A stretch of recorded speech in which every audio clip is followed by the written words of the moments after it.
I'm recording. My notes are somewhere around here. Hold on, let me find them. Oh, Hey, look, Omar. there they are. No, Rev, I've already told you, no. I'm Omar Krieg, Lord and Commander of the Krieg Dominion, and I am something of a cat-herding individual. By cat, I mean mostly Rev.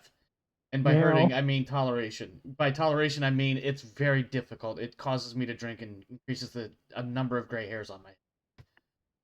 This They can is... increase? Will you stop? I'm trying to do my intro. I'm so exasperated. I was so good 5 seconds ago. But now that we're live, I'm done. I'm ready to quit. I'm Omar Krieg. This is the Krieg Dominion. This is also Warhammer 40,000 Rogue Trader Tithes of Acheron, Segmentum the Fourth, The Troubles of Taslak, Episode 8. And with me are, of course, my wonderful Grimdark players, Alterios, Warner, Darius. Rev doesn't get that appellation, but he is one of my Grimdark players. This is not wonderful. Oh. Oh, yeah, that's right. That's what you get. That's what you get for messing with me. Let's take a moment, check in with everybody, see what's new and exciting for them over the last week or so since we were last together. We'll start with, because I'm going to look at the TTS instead of Zoom, we're going to start with Alterios and then work our way around. Alterios? Yeah. What's new and exciting for you, my friend? And are you ready for Saturday? What's Saturday? Not you, Rev. That's what's Saturday. Sorry. Yeah, I gotta stop on this hate Rev kick I'm on. Saturday we're doing our little get together to talk about the fantasy that we're very near future. I didn't even do nothing. I made announcements in Discord. Well, Sorry, Alterios, go ahead. I was gonna say that'd probably be the new thing. There hasn't been really much else going on. I might be getting into somebody's Traveler game. It's gonna be short, only the module, but What Traveler what? the TTRPG? No. I'm sorry. Let me clarify my question. I'm sorry, I apologize. So in Traveler, there are a number of, let's call them variants, because you have like Traveler 2300. There's Traveler the Outer Veil. There's effectively Traveler Standard, but I use that very loosely because if you go by that appellation, again, I'm using this really weird word. If you go by that label, the current iteration is, I believe, Mongoose 2nd Edition. And there's several different types of Traveler that came and gone before that one could still be playing. So that's what I was asking. Sorry. I believe it's the current 2nd edition. Okay. The splat book is called High and Dry. If you remember that one. I don't know that one off the top of my head. I'd actually. Okay. I mean, I may have seen it at some point because I have a number of the old school Traveler books before Mongoose started running the show. It is truly a venerable RPG, having been around since the 70s. It's about the same age range as D&D. It's just had a wide variety of people running the show. And various different editions that take place at various points in the game history. The setting is Third Imperium, if that helps you. Okay. So more or less common era. Yeah. Modern era. Whatever you want. Not modern, but the current era. Roughly 11 or 1200 whatever years after whatever event. I've done most of the splat book before, so I'm coming in at a later date. But the crew that they've got together is pretty weird. They have one human, a hiver, if you know what that is. Unfortunately, I get a little bit vague, but I think there's an analog to the hivers in the Traveler 2300. They are somewhat, at least ideologically related, I believe, to the pentapods, which are. I immediately think of Kenshi when you say hiver. They're worm critters. Yeah. They eat mold. Yeah. Our last campaign, our captain was a hiver. And they're also very psycherish. Psionics is the word I really should. In current Third Imperium Traveler, they are not, but they're very good at manipulation, which was kind of funny because our captain could just make us do whatever he wanted. If only your Lord Captain here could do that. Yeah. I'm sorry, I gotta stop shitting on Rev. I'm sorry, Rev. I may have gone a little too far there. Anyway. Technically, if we're talking about my command skill and my persuasion, it really can't top that.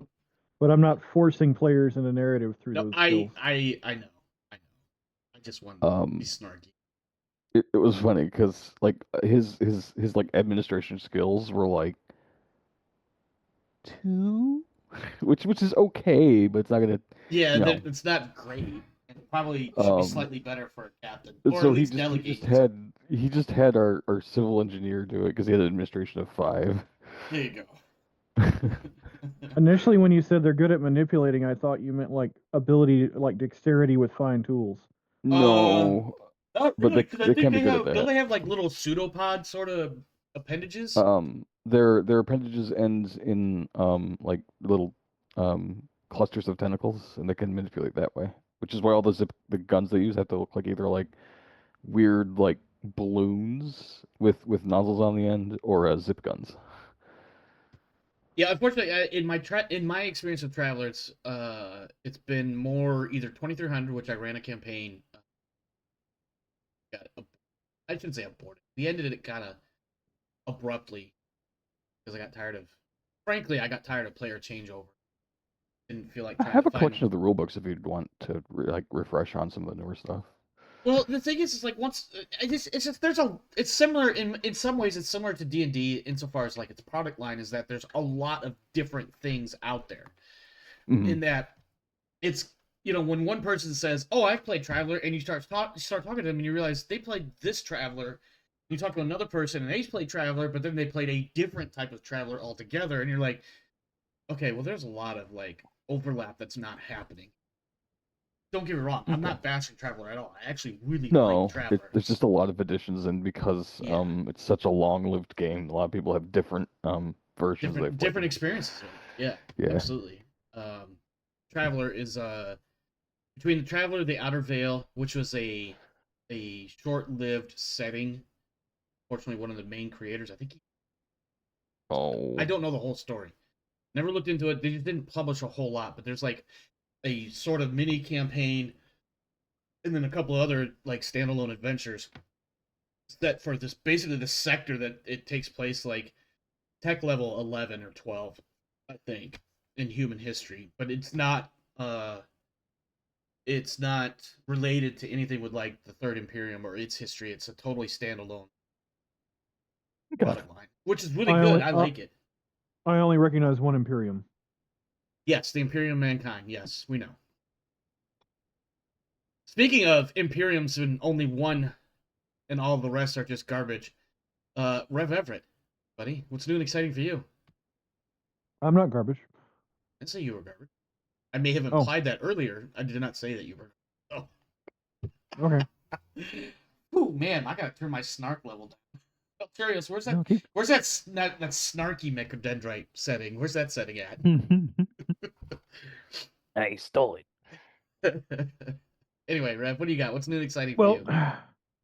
A friend of the family, her husband has some medical conditions that have progressed to the point where there really isn't any return. There's no treatment. It's been going downhill for quite a while, and he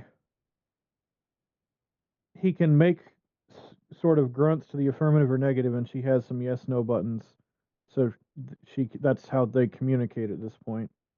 But last night she signed a DNI and a DNR. What's DNI? I know what DNR is. Do not Do intubate. not intervene. Do not intubate. Oh. It might be intervene. But she was talking specifically about how he didn't want, and she didn't want him to have to go through the intubation process. Okay.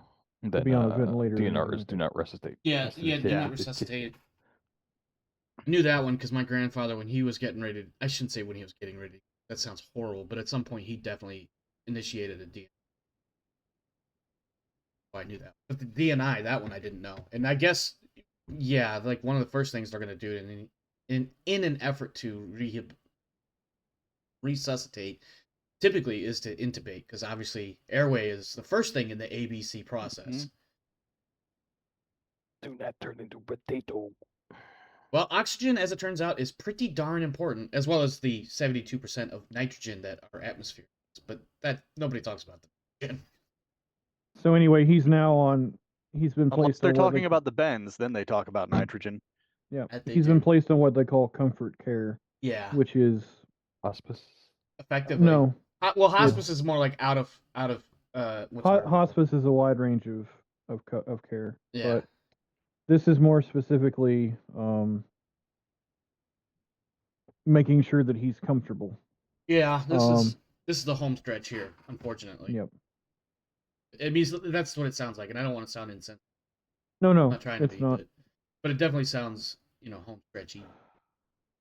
Which, my condolences. Not that anybody in that circle of yours probably knows me at all, but my condolences as necessary.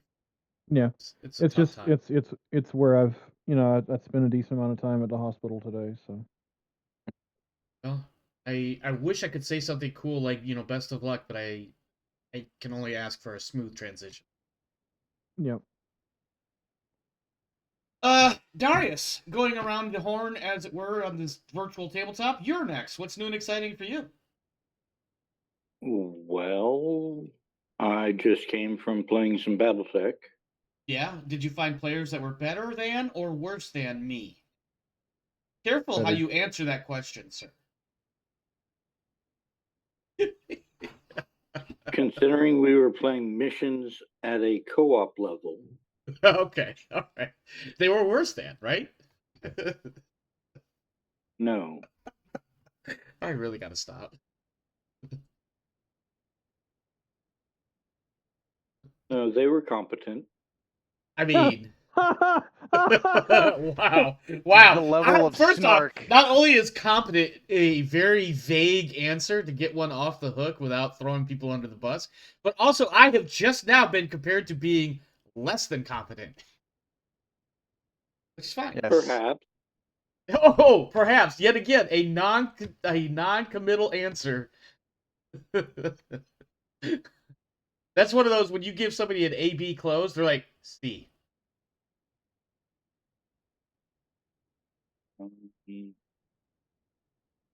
Is it just me or? Could be.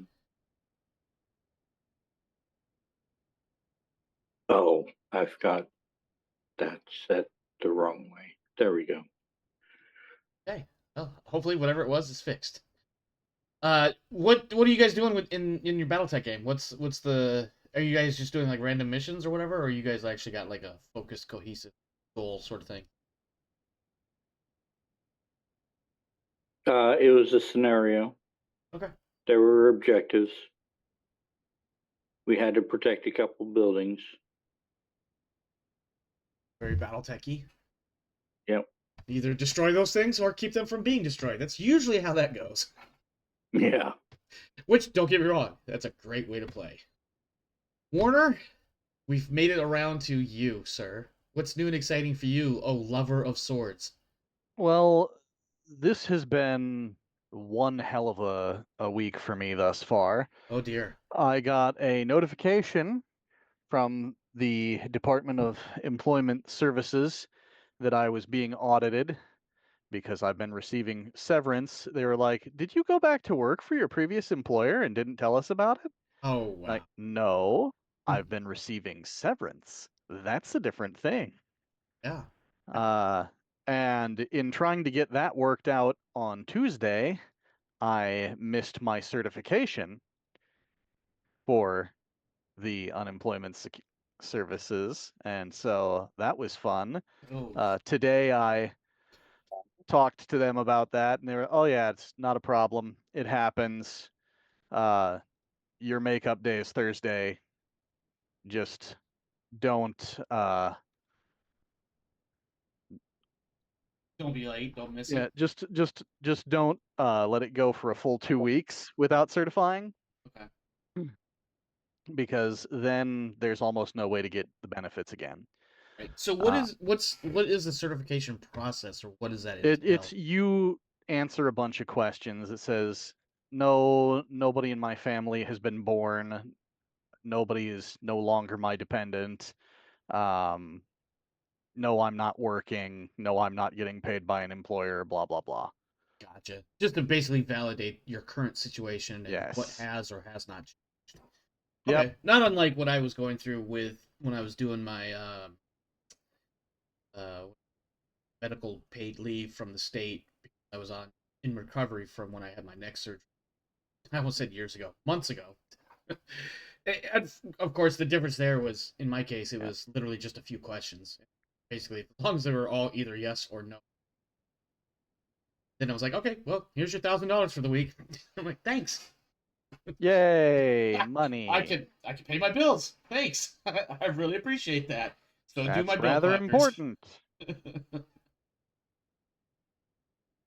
Well, hopefully, I'm gonna knock on wood, even though I feel like I probably don't need to. But hopefully Thursday goes well for you and is a painless process. That would be lovely. I'm hoping for the same. Other than that, I got an email from the job I applied to with my buddy that said, "Thanks for considering us. We're going with somebody else." And my buddy instantly gave me a call and was like, "Ignore that. My manager is overriding the recruiters here." Oh, that's good. Oh, that's good. That's good. That's actually really good. Be prepared to receive an email with a scheduled interview, basically. Gotcha. Well, that's a step in the right direction for Yeah, sure. it is. So. Well, definitely knock on all wood for that one, and good luck with that. I hope that goes well for you. I was actually thinking about this earlier today. You've been in this current process for a couple months now. Yes. And yes, I have. I know in my experience, specifically when I left school before I found my the job I have now, that was like 2.5 to 3 months, and that was brutal. I mean, absolutely brutal. And I barely got by, and it took. God, I hope this doesn't happen for you, but I feel like you've probably got a bit of a better control on your situation. But I think it took me probably 2 years or so to get my finances back to like where I could, instead of like scrounging for every single penny, where I got to a point where I didn't have to track it was a good idea to track every single penny, but I didn't need to track every single. Not to say I was making, superfluous purchases, right, or whatever, but like the margin of error finally got to a point where I could actually breathe. And I mean, don't get me wrong, like I still took a few hits here and there, and my credit is probably never going to recover at this point. Things I'm doing, but I've also gotten to a point where like I'm damn near 50. If I need to make that big of a purchase, fuck it, I'll just take the hit and not make the purchase.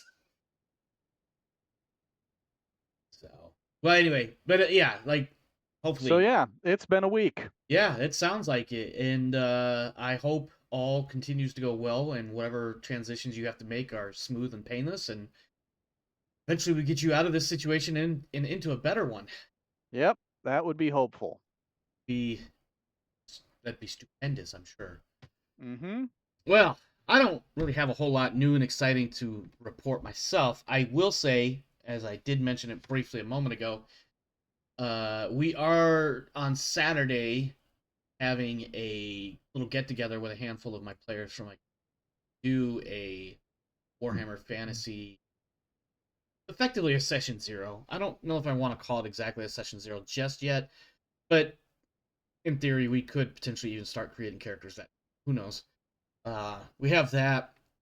Of course, I've had a couple of episodes of the Owlcat Rogue Trader streamed and uploaded to YouTube as well over the last week or so.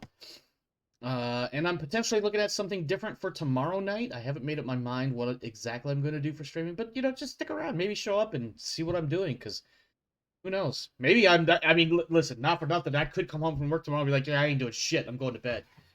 Because I've definitely had those days lately. Stalker 2? What's that? I said Stalker 2? Probably not. I know you're kind of looking forward to it, but I'm giving you a hard time about it. I figured, but yeah, like nothing against Stalker and the people that made it. It looks like it's a great game and all, but it's just not exactly my area that to be. That's just the truth. And I've had this conversation multiple times with multiple people about differences in video games and stuff. So it is what it is. With that in mind, let's play our game. Previously Yay! on Acheron's Ferry, or Tithes of Acheron, rather. Yes. Forgot the name of our show. We had ship battle, we had boarding actions, dead captains reanimating only to be summarily blown up and then super melted in such a way to guarantee they'll never, ever, ever, ever come back, thanks to specifically Reinhardt and his slew of guns, in particular a melt-a-gun. Discovery of nanite-scaled invaders in at least a couple people's bodies, a malady shared by Yunko Bar in providing a possible reason for his unexplained headaches and suspicious connection to the warp, and a shuttle quarantine in space, and then, question mark, did they return the Acheron's Ferry? Because I don't remember off the top of my head without going back to watch my own video. I think you guys did actually go back to the ferry right at the end of last week. We Last were week's starting session. to go back to the ferry because it was already on the ship in quarantine. It was past the point of quarantine. Right, yeah. And so it's kind of like, let's just head on back. Now, I don't have, outside of what I've already had planned for a while, as far as the quote-unquote troubles at Taslak, I don't have anything new to add to that other than like continuing the story. So at this point, as you guys return to the Acheron's Ferry, you are free to do whatever you would like to do. You are currently, I believe, in orbit around Taslak 5, along with the Tempest-class frigate that you defeated and captured. Paralos and the Hazaroth-class raider are further in the outer part of the system. They are continuing with their repairs from your previous engagement on arrival to the star system. You have been in touch with the local governor of the planet, whose name off the top of my head escapes me, but I have it in my notes. And to his knowledge, there's been nothing going on the surface of the planet. However, you know that's not entirely true because data logs and whatnot captured from your enemy ships here have indicated that something was going on, and in fact, Lord Davros Hanet himself just recently escaped this planet while you guys were fighting these Tempests. And in fact, you Yes. actually picked up his warp signature, well, left the real universe and entered the Sea of Souls, as some would call it. So it's up to you. What would you like to do?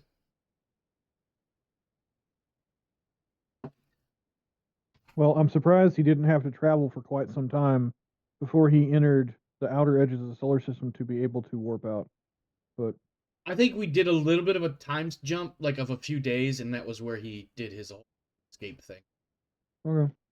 There was, so if you remember, like when you guys first started the battle, the two enemy ships had like they had a little bit of spacing between them, and they had like basically chaff and other shit just really mucking up your sensors, and that was used to mask his specific vector away from you. And after the fight, I think I can't remember. But I just can't remember the specific rules of warp travel within a planetary system.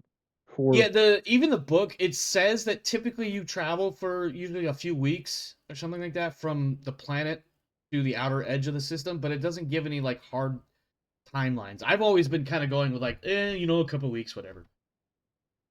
But I suppose it is arguable that one could enter warp at any point within the star system, similar to pirate points and various other mechanisms that are used in sci-fi worlds. But at any rate, the end state was he did manage to get away. You did pick up the signature of a ship entering the warp. And it was a light cruiser-sized vessel that did match information that you guys had or had obtained, indicating that Davros Hanet himself had been on the planet. Okay. Which is something that your local governor knew nothing about. Some small issues. You have issues? Go ahead. No, a foreign rogue captain was on our world. Yes, that is an issue for sure. One thing you will note, if you haven't, just as a reminder, all of the city development or any facilities on the planet are actually beneath the surface of the planet. Right. Well, so I'd already asked the governor in the previous session to begin compiling me a list of either abandoned industrial sites or whatever, essentially abandoned settlements on the planet, Mhm. as well as any particular like, oh hey, yeah, here's some ancient ruins we never really bothered to explore. Okay. Would you like to reinitiate contact with him? Or is there other scenes that anybody would like to get into before we do that? What do you guys want to do? Well, as we return to the Acheron's ferry, it's going to be blood tests for everyone, as well as Sorry, I just realized there was. Go ahead. over a more extended course of time, doing blood tests on most of the upper command crews. Not necessarily all of um, the families running a lot of the lower decks, but The different deck clans and whatnot, I think they're called. yeah, but certainly a lot of blood testing of the upper decks, to see how far this has spread, how wide of a spread we're looking at. And I'm not saying this all happens immediately. I'm saying we're laying out the plan to do this over the next. It'll probably even take place over the next like warp travel or two. Okay. I forget specifically. I think you wanted Yunkobar sequestered. Yes, that was already. Like he was ordered relieved last of duties and confined to quarters, under guard, quarantine, etc. That's not being lifted because he has a very distinctly different feel that our psychers are noticing. Yes, perhaps as though he was more infested than anybody else has been. I'm sorry. As soon as Warner was like, I was like, yes, that's right. As soon as Reinhardt took his helmet off, hey, toughness test, shit. Uh-huh. That is indeed the way it happened.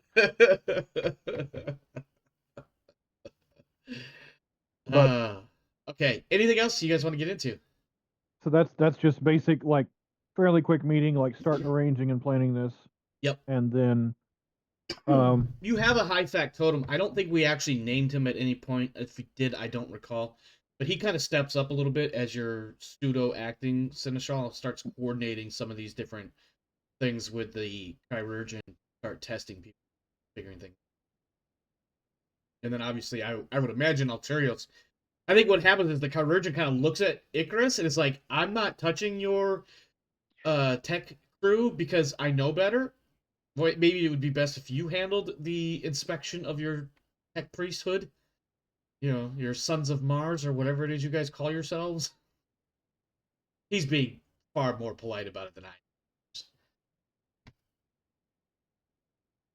That's because he doesn't want to die. No, he does not. He does not want to see the business end of an Omniscion axe.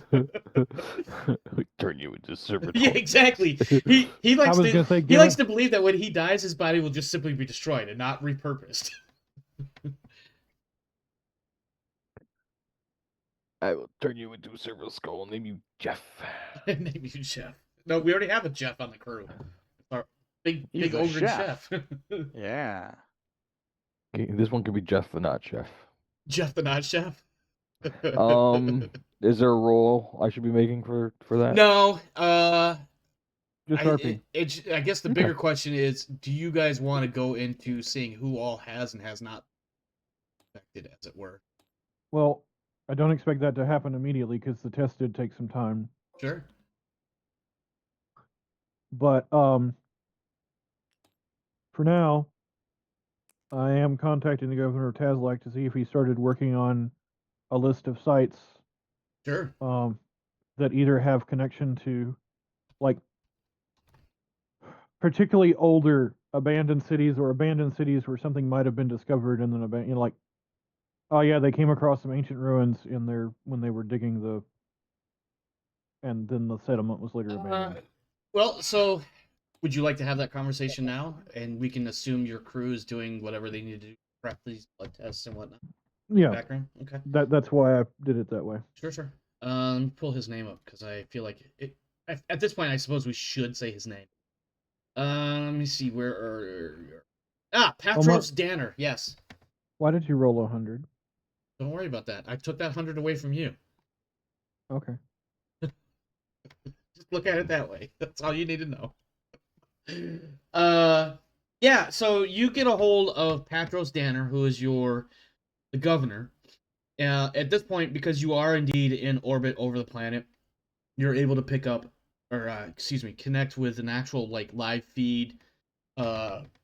Basically, you can FaceTime him or Zoom call, whatever the. We're Skyping. Yeah, you're Skyping. That's the sad part is I could see 40K being closer to Skype than with Zoom. I don't know why. I just feel like that's definitely the way. It's not Ding-donging. Skype. It's Sculpt because it's a skull. Nice. So you're sculpting with Patros Danner. Vox he- speak. Yeah, it's Vox Speak. There you go. He is he's a somewhat portly, thick black hair, brushed to one side, clean shaven, dark brown eyes. And he says that there are no real actual like abandoned or no longer in use facilities. Like all the facilities that he is responsible for are manned and operating. Although some, of course, probably, not necessarily at a full 100% because various reasons, personnel, etc. But there are some areas that are fairly isolated from the rest of the planet, and if there were points of, say, a foreign agency trying to do things on the surface of the planet for some reason, these would be the more likely locations where they could do it and almost get away with not being spotted at all. And he sends you a list of like 3 or 4 places across the planet. You could probably take a few days and, by adjusting your orbit around the planet, you could, adjust your inclination and whatnot to allow for your ship to fly over and get a good, like, stare down at the surface of the planet with telescope sort of thing. And- A light cruiser can't land on the surface without being noticed or No. without leaving a footprint. No. But what you can note is that there was indeed one particular... So, one thing I should point out, and I think I've mentioned this before, but let me quickly review the notes of this particular planet. So there are 2 major large land masses and a handful of islands in between them. One landmass is predominantly forest, and the other is pretty much swamp, which, from orbit, they kind of look similar, other than they're obviously shaped differently. Basically 2 giant green chunks of land with a bunch of blue-ish water. No. What? Swamps don't have bluish water. No. That was the ocean, or Okay. oceans, I should say. The swamp is more greenish, but it's hard to tell the difference from orbit. What is vegetation and what is swampiness? Swampiness. The areas that What he is sent, the swamp? the areas that he has sent us to focus on, are they predominantly swamp, forest, or a mix of the 2? Well, you get a couple of each, but there is one in particular that if you can make a roll, which this will be somebody's oh god, it's scrutiny and something. What's the sensor? Scrutiny, not scrutiny. Hang on, actually I think Awareness? it is scrutiny. I think it is going to be scrutiny. And I'm trying to find it like in the ship combat. There's that one action where you basically do a hard scan of the enemy ship. And that's the one I want you to try to see. Active augury. Scan the area surrounding the ship. Reveal basic information about celestial bodies. Oh, okay. Yeah. Challenging scrutiny plus detection. So basically somebody's scrutiny plus the ship's detection, which is 15. So it'll be somebody's... I believe that would be the purview of Jace at the moment. It would be Jace. It could be the Tech Priest. I'm sorry, Icarus. Between the 2 of you. Actually, I take that back. Icarus is probably down in his Engineering. Jace. Darius. He's struggling right now. Lucian. Oh, there he is. He's waking up now. That pizza hit you, didn't it? It did. Yeah. Them carbs. them carbs, man. Hey, why don't you make a scrutiny plus 15 roll for me so we can see if you guys spot anything from space while you stare at this gunky rock of ocean and swamp and forest. The ugly ball of mostly water. Yeah. Scrutiny plus 15, Correct. plus a 10 from myself, Sure.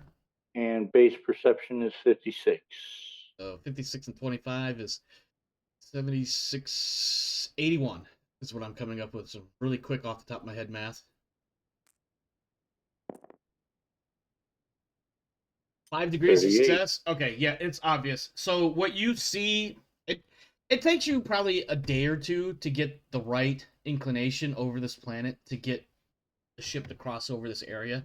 But you can easily identify through your auger arrays that there was indeed a work site, that it looks like they had some light industrial equipment and they were definitely digging something out of the ground in one of the isolated corners of.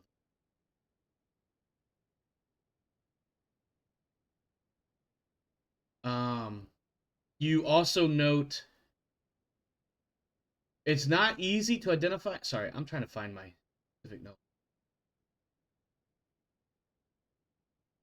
Yeah. So yeah, there's obviously it's an isolated corner of the forested landmass. You see what looks like there was a light industrial vehicle area, an area that was dug up by like bulldozers and shit. And it looks like it dug kind of deep into the ground. But more importantly, you can spot what appears to be semi-permanent / temporary housing that is still on the ground, and not 100% certain, but it looks like there might still be somebody on the ground down there. And by somebody, I mean several people. Prepare the laser batteries. Okay. No. I mean, that's an option. That is an option. I don't know how to roll a miss on Reinhardt that one. absolutely starts that, but I think he Then- says, then you hear him like, realizes- prepare the laser batteries, and Reinhardt is like, ooh, really? Sorry, I interrupted. Go ahead, guys. Reinhardt will begin preparing the laser batteries and then be like, "Oh, it Oh. was sarcasm, wasn't it?" He's like, you know what would be really useful right about now, Lord Captain? Some laser batteries right about now. You're like pointing at the fire button and like raising your eyebrows suggestively. Yeah, I just gotta beep. Beep. That's all I gotta do. Just beep. All it takes is a few grams of pressure. Yep. Grams? Yeah, you just have Yes. to push down on the button. Although, yeah, I feel like the Imperium would use the metric system. I think they would have given over.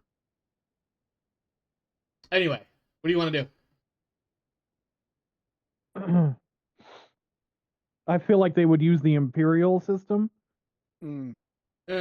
I think they would have co-opted the their metric own system. I think they would have co-opted the metric system and called it the Imperial system. And then said that was Codex compliant. The implications. Anyways. We will be reboarding our shuttle. Okay. You're taking your... I forget which squad it was that got shot up a little. Are you going to take a different squad? Have they been properly healed? You know what, I suppose they would be by now. Because you've been in space roughly a week, and then a couple more days before you actually descend to the surface. Well, we took the squad that had the higher willpower. I say we now take the squad that has the higher ballistics. Well, let me see what I have in stuff.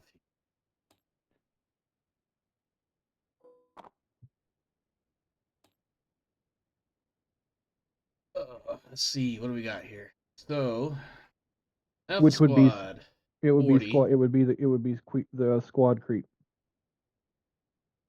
Yes. I mean, obviously, we're taking all of our squads to secure the perimeter, but should we get in combat to make things easier for you, just one squad Sure. will be accompanying us. So Charlie squad with the player character. 2 in the player character group will be attending this fricassee.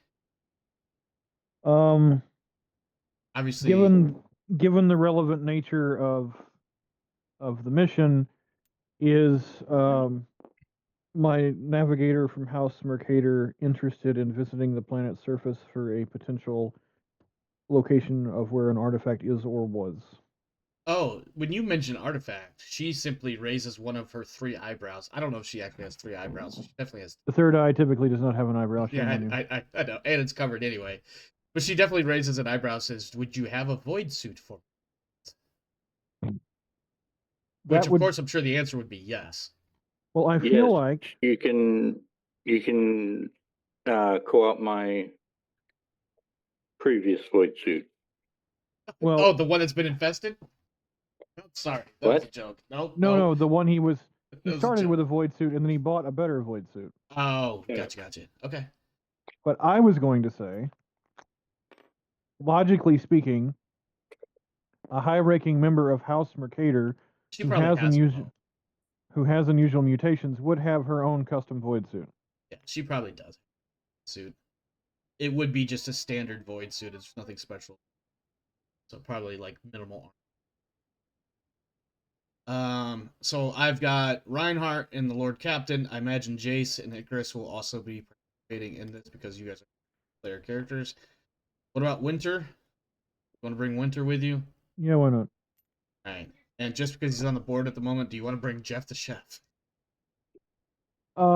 He's the reason why I rolled 100, by the way. Okay.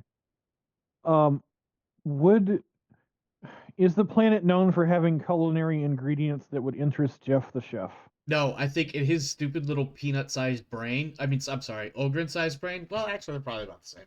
At any rate, I think what he would think of the moment he realizes he'd have to put on a void suit, and somewhere between that is claustrophobia and the fact that this is a smelly, icky rock planet with swamps and forests. He's probably like, no, I think I can find I think I can source my culinary issues on my own.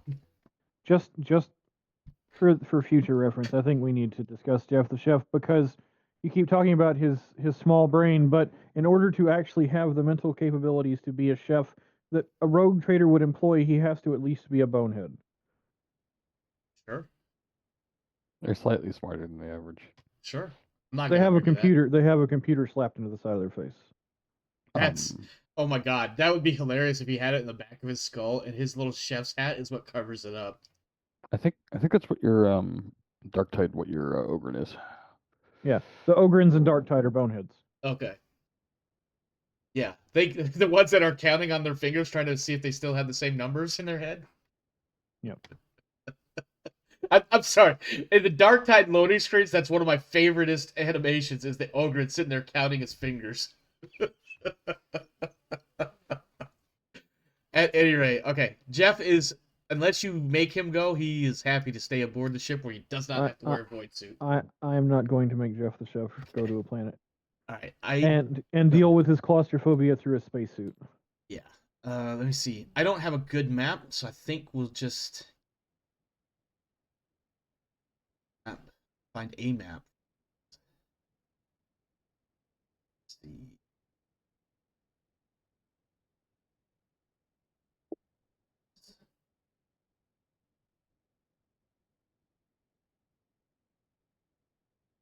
Oh. Go with that. All right, just pretend that that's rocky dirt instead of rocky rock. Dirt, and there's trees all over the place. Here. These other guys here. So you wanted the Charlie Squad, correct? Crete, I believe it was. Yep. Yes. And do you want the lieutenant as well? I mean, is he attached to? He's in the platoon. In my mind, he goes with Alpha Squad, but he's your guys' lieutenant. Mm-hmm. So it's up to you if you want him or not. So I guess, and this would be a question for Warner: is our lieutenant floating? Is he in charge of all the squads and he goes where the action is, or is our lieutenant attached to one squad? I would have a preference for flexibility that he goes where the action is, though I imagine he has a favorite squad. Oh, it's obviously going to be Alpha Squad. And to be fair, he was kind of wounded, so he might be in reserve with the others at this point. I mean, it's up to you guys. Like everybody is. I mean, it's Well, been effectively 10 days. I'm speaking aloud. I'm speaking aloud Yeah. above the table. Yeah. It's been something like 10 days, so if you guys want to leave him back, Oh, even well, though if he he's was fully only healed, shot 10 days ago, let's bring him into combat. yeah, he's a lieutenant. He can live with that. Listen, the Imperial Guard, or in this case, the Acheron's Ferry and its armsmen, are known for their mental resilience and mental health. Absolute. They will be. Do you have day spas and other things for them to do in their off time that you never give them? I have a Absolutely, you spa, don't. but they can't come in there. Exactly. So they're gonna be stressed. At any rate, so Look, you guys, you they- have these guys. You say they're stressed, but they have a shooting range. It somehow is still stressful, mostly because Reinhardt's screaming at them saying, "Why can't you shoot better?" All right. Do note, everybody is wearing a void suit. What's the standard armor for a void suit? I would I be wearing forget. my light power armor. You can wear your light power armor because you do have self-contained breathing apparatus. Everybody else will need void suits, which I was gonna believe ask only if we- has like a little bit of armor. I was going to Any- ask before we go here if we could make any acquisition rolls based off of stores and supplies the planet has available. You know what? Yes, but it will delay you by 2 full days. Okay. I mean, narratively, that doesn't really have any consequence. You've already missed the boat, as it were, with Davros Hannett. Which really wasn't your fault. I kind of planned it that way. So what level of rarity would they have? Unfortunately, like before yeah. you had a Well, ceiling on rarity okay, on the so other planet. So I'm asking, like, what can we buy here? let me see. Because you are on a planet that has a shitty atmosphere, I suppose it is theoretically possible that there would be armored void suits. Probably necessarily be the best. So let me see. Where are the acquisition rules? That's in the rules section. Acquisitions. Where are you? Where are you? Oh, here we go. Acquisition test 271. Somebody look up the void. What's the rarity on the void suit? While you guys are looking. While I'm looking this up. Do you mean Are like you talking about the standard the one or the upgraded? fancy one? Yeah, well, both, I suppose. Okay. Well, we already have standard void suits, but Well, yes, because you want the armored ones.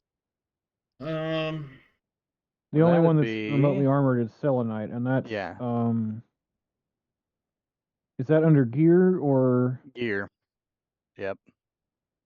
All right. Well, the normal void suit is rated as plentiful. Do.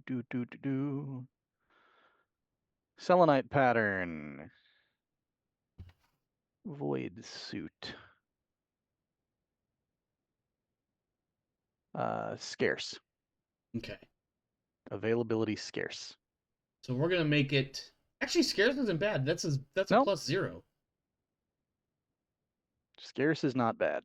I will make it average, so I'll give it a +10 for the rarity of the item itself, because you are on a world that would require void suits. Period. It's not outside the realm of reason in my mind that there would be opportunities for armored void suits being made for one reason or another.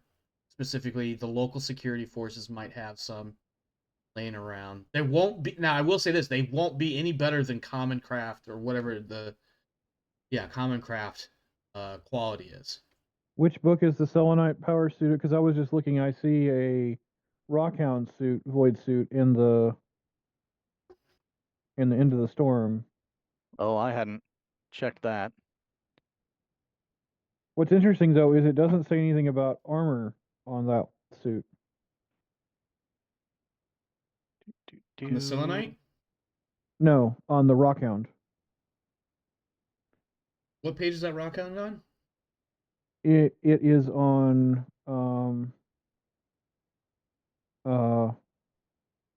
134 per PDF, 133 by actual number. Yeah, lathe pattern Rockhound void suit. Oh, it's Says a it's lighter suit, scarce. so I guess it doesn't have.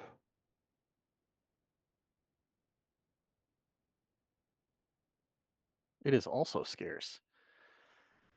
Oh, it is. But I'm just scarce. looking. It doesn't say anything. Yeah, I'm not seeing anything where it says like how much armor it actually has. It just So I'm says- guessing Yeah. it's. It does mention it's lighter than some of the other suits, so maybe it's not actually considered Well, armor. it's 30 kilos is its weight. I wonder if that's what it's talking.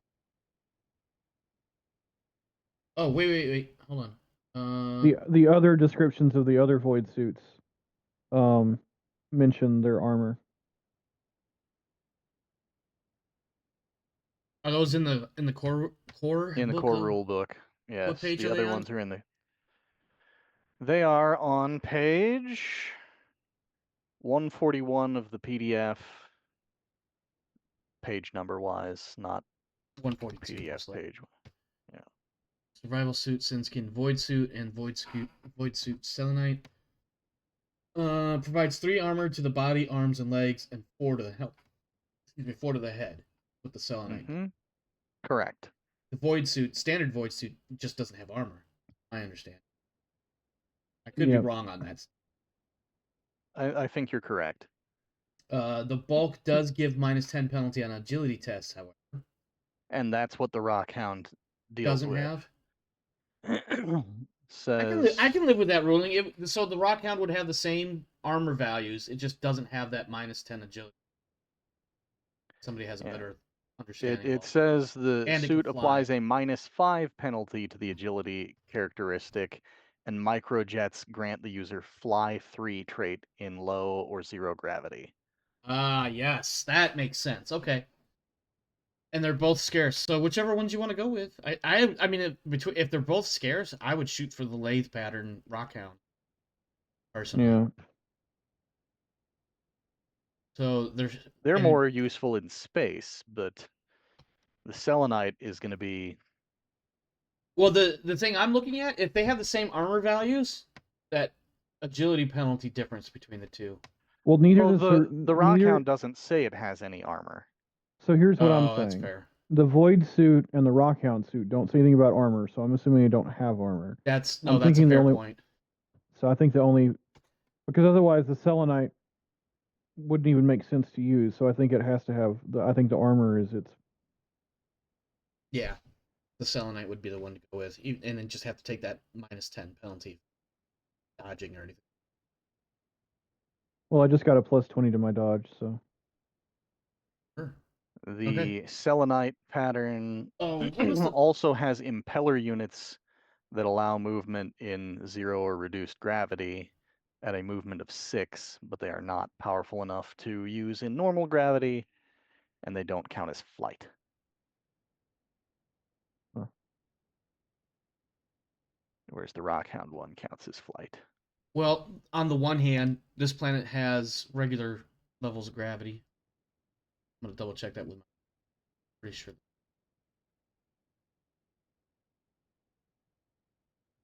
Roughly Earth gravity, or Terran gravity, I suppose. Modern density, toxic. But my actual question wasn't just about void suits per se. Yes. My question was, what level of rarity stuff would we have access to if we wish to make acquisition rolls? Or are you saying that there are a specific limited number of items we can try to get? So for the armored suits themselves, they will be. Hold on, I gotta get back to that page. They were scarce. I'm gonna give you a +10 for the rarity, making them average. So then all your other modifiers would apply, but you are limited to common as far as these void suits go. You won't be able to get any best quality or good quality. As far as generically across the board, otherwise, I think anything up to. Anything up to rare is available. Anything very rare would not be available, just because this isn't necessarily a full-on colony or urban development. And this is a glorified work colony that just has expanded exponentially, numbers-wise. Yeah, I understand. I wasn't trying to argue different. Yeah, so the availability tables by population are on page 111 for you, Omar, if that. Availability by population? Yeah. Saying how many people are on a particular world. Ah. Okay. It I gives see. you Yeah. That actually makes. a frame of reference. Yeah. And I think 100,000 is probably all right. So yeah, up to. I think going up to rare is a safe bet because with roughly 100,000 people on this planet, there's probably more than that, but they're scattered and whatever. But anyway, with 100,000 people, scarce is 0, rare is difficult, basically same rarity availability. And then maybe I'm looking. Oh, the time it would take. Okay, yeah, I'm not going. But that's actually really good to know. Move forward. So basically, let's see.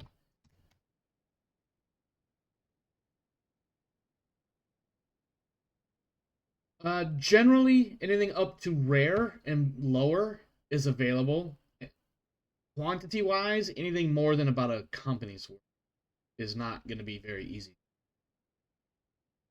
Okay. That makes sense. So basically, as far as rarity up to the -10 mark, as far as volume or amount up to the 0, and then craftsmanship is all.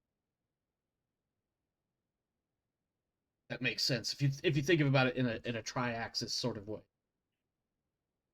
I don't know if that's even a word, but yeah, it's a word. it is a word. Yes, I don't know if it's an official word in the English language. Well, I have gone and lost our group chat. What? The players have a group chat that I have gone and lost. Sacrilege! How dare you not include me? Do. I Rogue Trader must players. I must at I must excuse Rev. myself to the restroom for a second. There you go. You Thank should be you. able to find it now. Or would you ping a minute? Yep, I had posted some items that I thought would be useful for acquiring for the group, and I want to double check to see if I'd rather have a void suitor or not.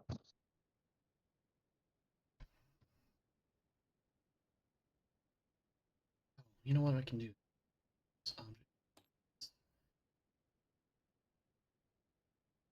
Look.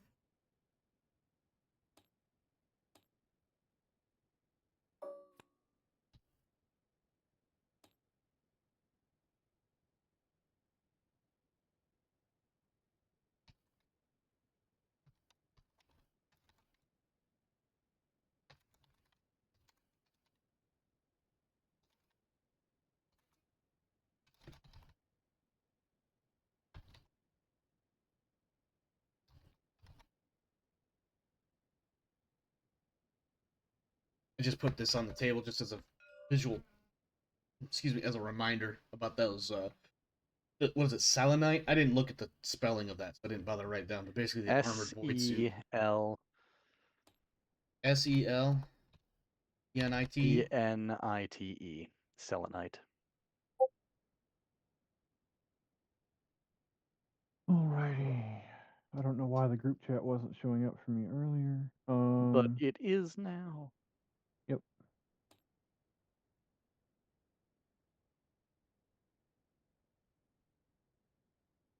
All right.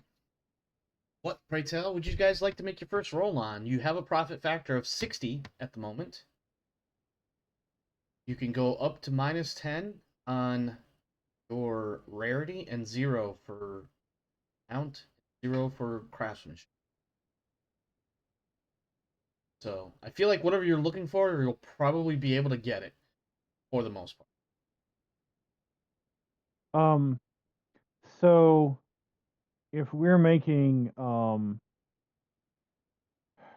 if we are making rolls for our squad and for the players who don't have selenite void suits, that would be a scarce minor quantity, if I recall correctly, on my So for the players, basically for the player group, and then for the one squad, that is basically 2 squads worth.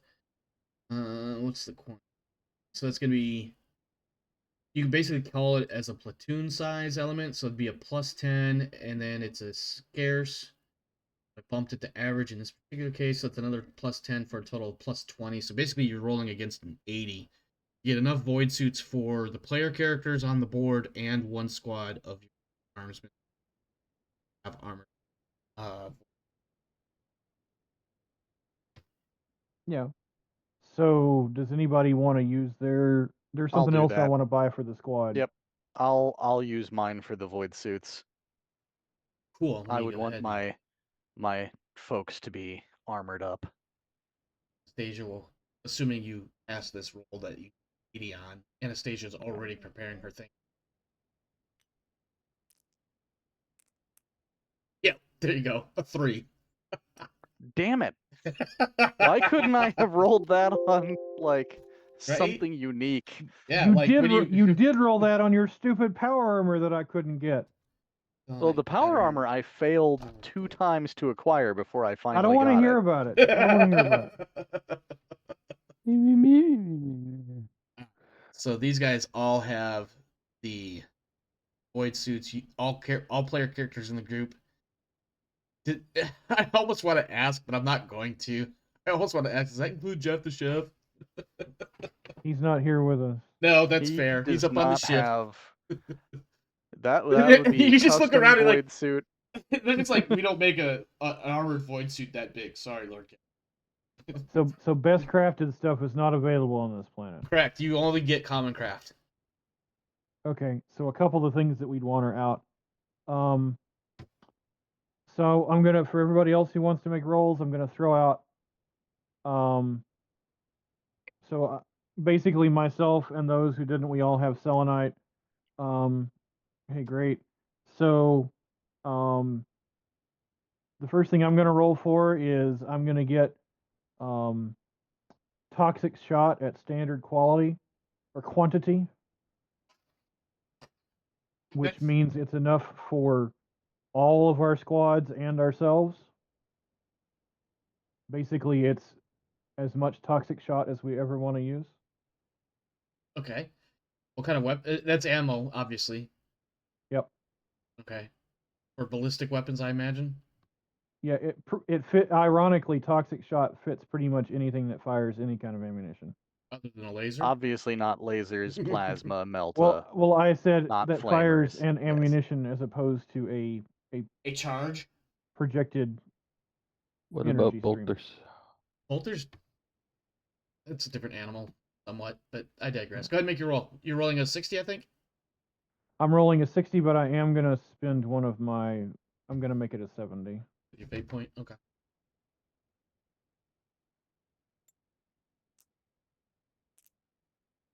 Is a success. So everybody that wants toxic shots. They said shots. Mm-hmm. Let me double check. Warner, I'm digitally air high-fiving you right now. For being on the same wavelength. Oh, never mind. Oh. Toxic shot used with any solid projectile or flame weapon. Oh, you're So- Melta. No, still not melta. No? No melta, no plasma, no laser. Okay. Flamer, however.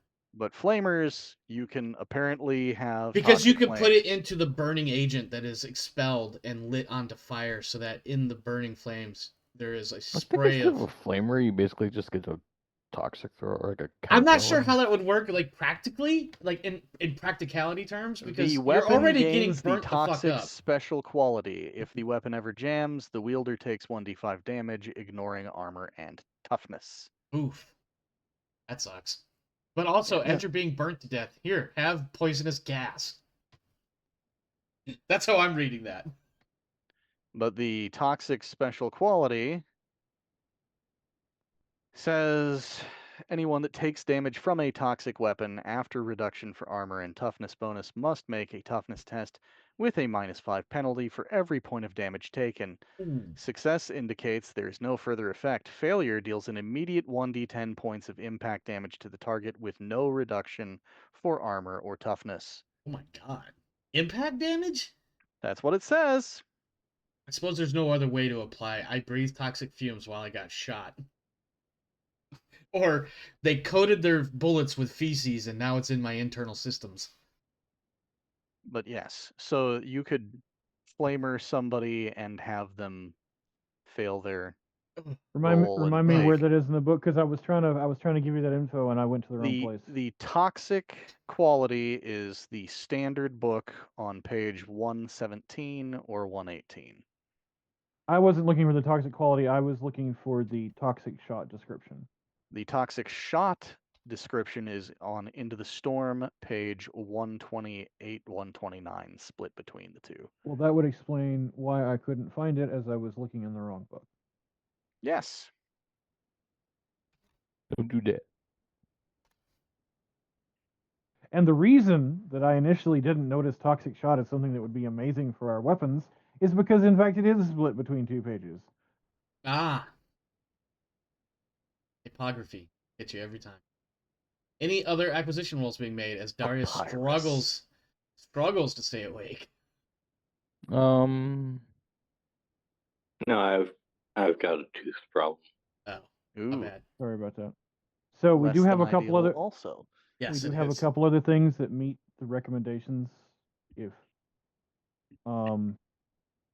there is blast goggles that I don't think we have acquired yet for the squads. There is weapon attachments so that they can stab things with bayonets. That's right. I thought when you guys did the blast goggle thing to prevent against flashbangs and things. No, actually, no. I take that back. That was the That party. was Got just wi- for the player characters, right? Yeah. Yep. Okay, so it wasn't for the squad or the platoon. Whatever. Yeah, we though. haven't gotten it for the platoons yet. All right, so for that blast goggles or whatever you're going with, that's a great idea. The bayonet attachment option, also a great idea. Whomever. What else do you guys Yes. got? Reinhardt believes very much in the bayonet charge. Oh yes, of course he does. The Now, former now guardsman that he being is. said, for our 2 players left that haven't made acquisition rolls, if there's something else you want to get, feel free to get it. I am just Throwing out providing. ideas. Yeah.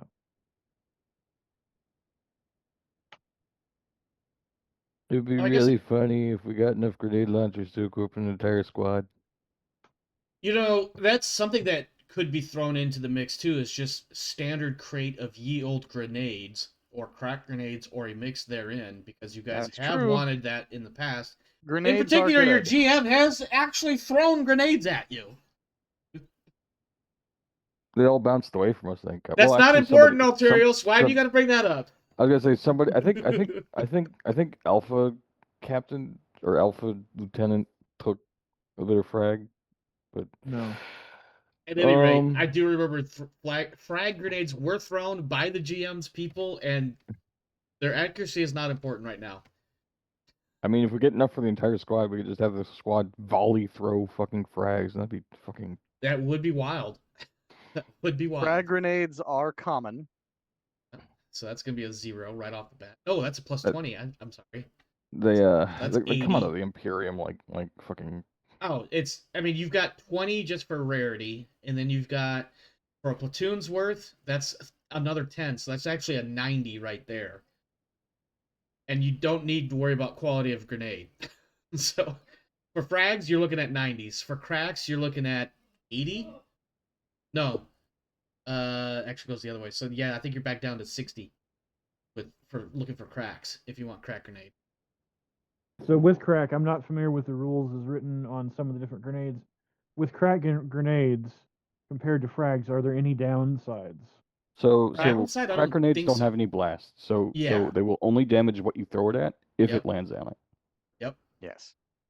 That's what I thought The it would crack grenade Okay, is so hear me out. If we're trying to go for crowd control with frag grenades, I feel like the weapons that we're getting them with toxic shot are going to be much better at that. I feel like their weakness is something that might be heavily armored. So if we want to have them better prepared for all around, we give them crack grenades for things that their weapons might be ineffective against. You could do a mix. You could. I mean, you've got 2 rolls left.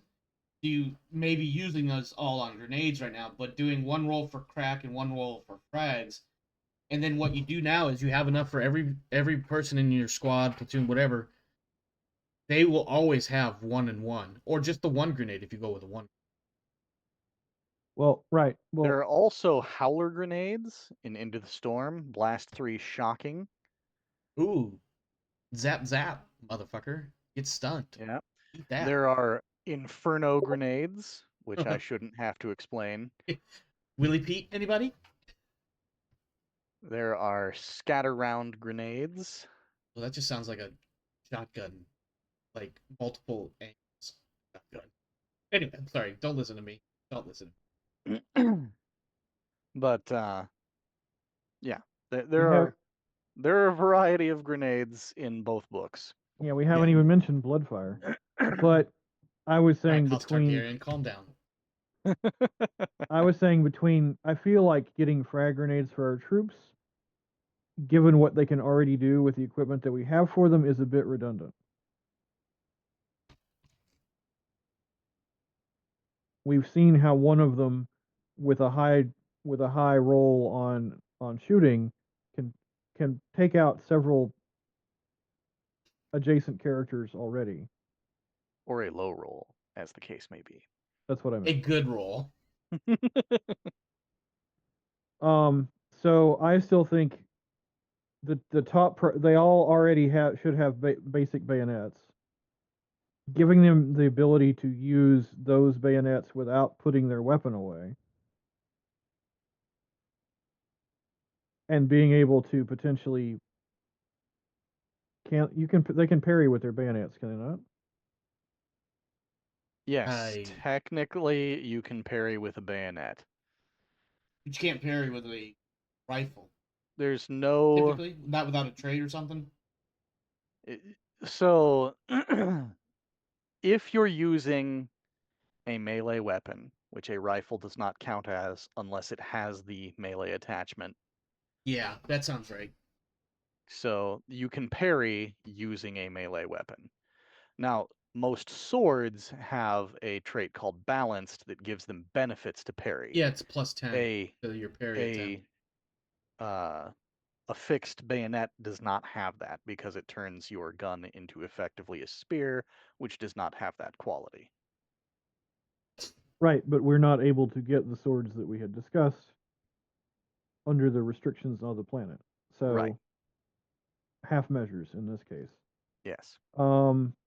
I think the bayonets are a better option, and the blast goggles I can see foregoing over something to give them better armor damage, but also that it's up to the two Alturios. Jace, it's still at your guys' discretion what you want to get for them. Alturios, you seem interested in grenades. I don't know what Bloodfire grenades do, but they are rare, and they're poison. Rare is not available, for the record. Okay. I thought you said rare was. You said rare was. Did I? Yeah. You said very rare wasn't. Not very rare. You know what? You're right. I did say rare, but I jumped the modifier by 10 in the face. Jesus Christ. No, that was only for the armor. So yeah, rare. I apologize. Don't listen. Okay. I'm done rambling. Since rare is available, I would recommend, if you're interested, the Inferno grenade. As it has Pen 6, Blast 2, and Flame. Just don't miss. Don't drop it, because the scatter table will kill you. Don't fucking miss with that one. Jesus. Okay, so I think the two top options, unless you have something else, are going to be Inferno grenades and weapon attachments. I would prioritize the weapon attachments, whoever's rolling first, but it's your decision.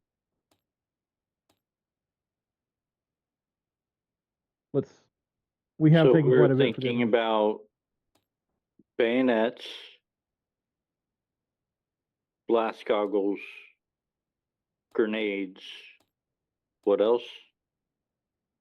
Well, so we're not exactly bayonets. We're talking about weapon attachments. They already are going to all have combat knives, I would assume, as part of their standard loadout. We're talking about giving them weapon attachments to make those combat knives bayonets.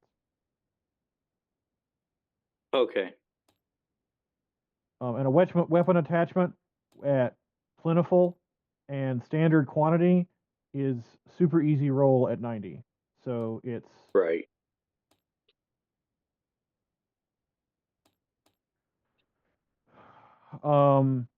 the grenades. I don't have the math on that because that was just suggested.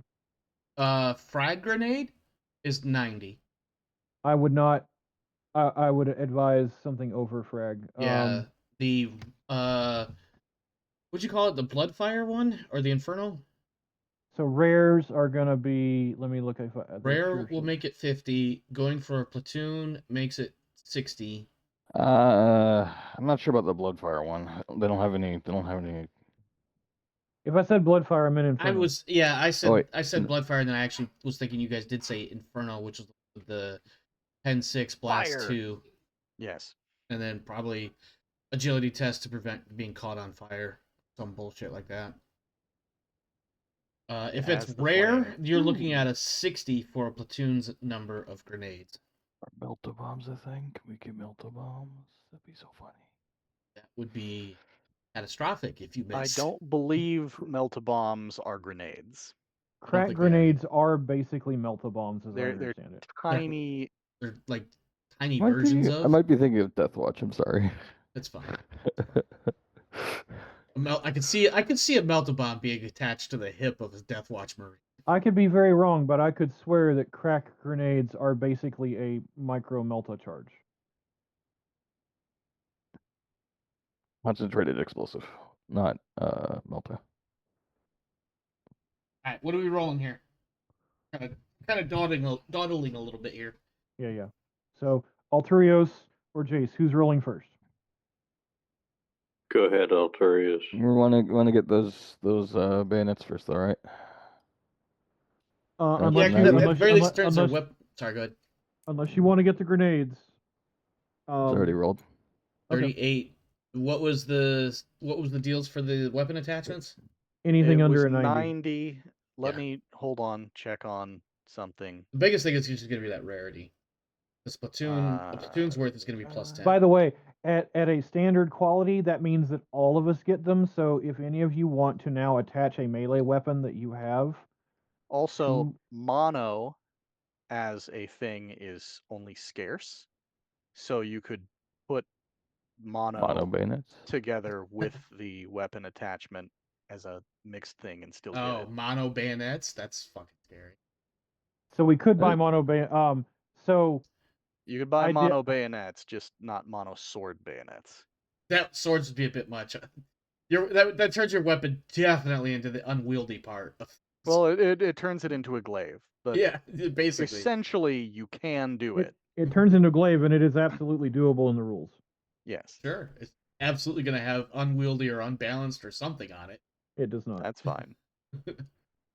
I will allow with that 38 and the most likely outcome probably being quite favorable. I will allow all of your armsmen, not just the ones on the table. I think we can argue that all of your armsmen can now affix mono bayonets to their. Woot! All right. Don't have to make a separate roll for the mono then. Not gonna make. I feel like with a Um, 38 versus a flat 60, it's a fair chance of that happening without even looking. though, with most things in the 40K universe, if your humies are getting into melee range, there's something wrong. Yes. Yes, but I would rather have it and not Yes. need it. Have the oh Yes. shit button Oh shit! for when it happens. In this case, the oh shit button is a well-polished bayonet with a super fine edge. Maybe we should have just given them the the blood fire grenades and just told them if something gets close to you, pull the pin and Pull start the praying pin to the Emperor. yep, pull the pin and make your peace. All right, Jace, what are we rolling for? You rolling for grenades? Or you gonna roll for something else? Either option is quite valid. What was the next most important thing on the list? I think the grenades was the next item on the list. Grenades was suggested by Alturios. Grenades seems interesting to me, but Blast the one goggles were the other. Yes, the one thing that I mentioned that we might want to get sooner rather than later is both. Well, I'm pretty sure my shield, should it trigger a certain effect, essentially goes off like a flashbang. So I would rather not blind all of our troopers. But at the same hand, I also see the tactical flexibility of having some type of grenade. So I mean, the grenades will probably wait because they'll be easy to get anywhere. So yeah, I lean toward that, but I also So, didn't want to rain on your grenade parade, Alterios. so blast goggles. Yeah, Yes. should be an easy roll. It's another 90. Is it 90? Common. It's common. I did all the math in advance. It's common at a minor quantity, since we're just getting them for the squads. Okay. Plus 20, plus 10. Yep. I think you need it. Okay. You may have to click it again because I think that was enough to get you onto the table. Activate the. Going for the blast goggles then. Oh, Cool. 90 or less will get us. yeah, blast goggles for everybody that wants them. There we go. All right. Well, the squad. Yeah, so that's basically just blast goggles for all the squads. Yep. The elite squads. Anyway. I need to go to.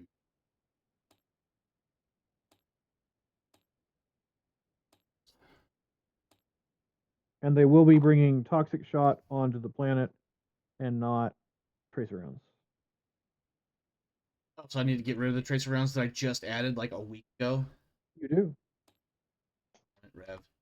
You can keep the tracer rounds. Just you know, I guess add that a is fair. toxic shot option because we could use either. With We tracer have both rounds ammos. or Well, toxic shot. I feel like that's not entirely fair to Omar that we can flip pick like that, considering that all of their ammo is loaded into a single backpack. That's a fair point. That's also true. Yeah. All right. So which one is it? Obviously, it's toxic shot because you just got. Well, considering that vision might be obscured on this planet, they might actually trigger the easier to hit That's quality. true. Do you want to keep tracer rounds on them for now? I do not. I would like to put toxic, but I'm also not a dictator, so I am trying to get feedback from the crew before the final decision is made. Toxic seems reasonable.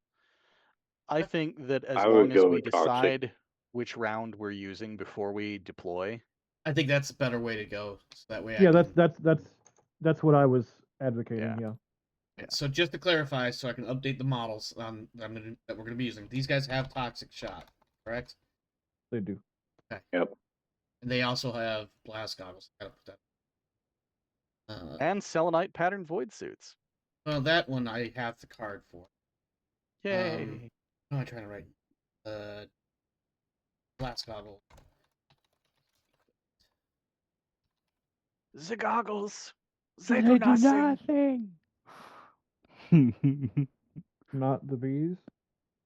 The toxic shot is a separate. So I'm not going to add all the notes for what toxic shot does. You guys will have to figure that one out, or like remind.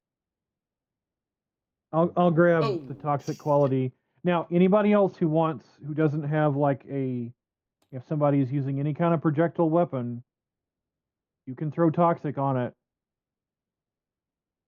I got enough for everybody. We have toxic shot at home. I had to say it. I'm sorry. So I know Warner's probably got a couple of weapons that are now stocked with toxic shot. Yeah, But- probably all of them. No, most of my weapons are actually energy. That is true. My solo bolt gun, however,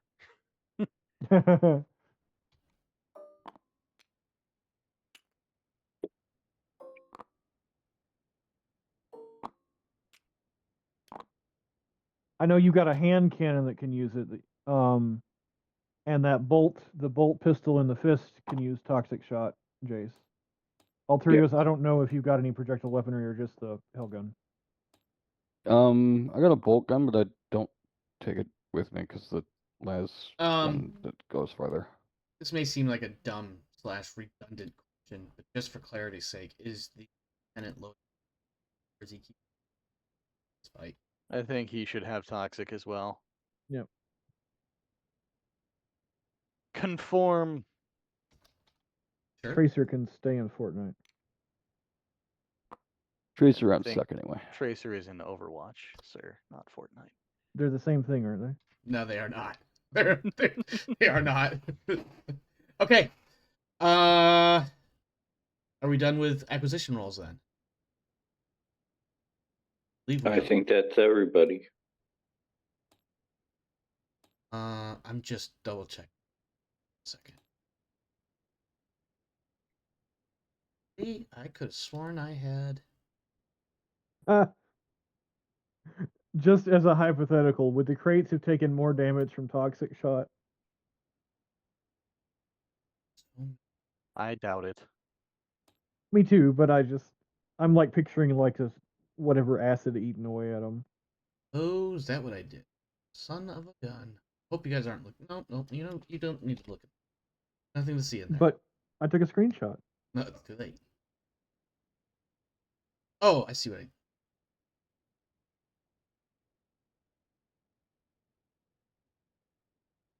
Okay. All right, I'm good. All right, what are we doing? What would you like to do, rather? You've come down to the planet? We're not sitting down like in the middle of the site. We're sitting down at a relatively safe distance to approach the site. Describe for me your. Well, hold on. Did I not? Sorry. Some of my notes are a little bit scattered. Well,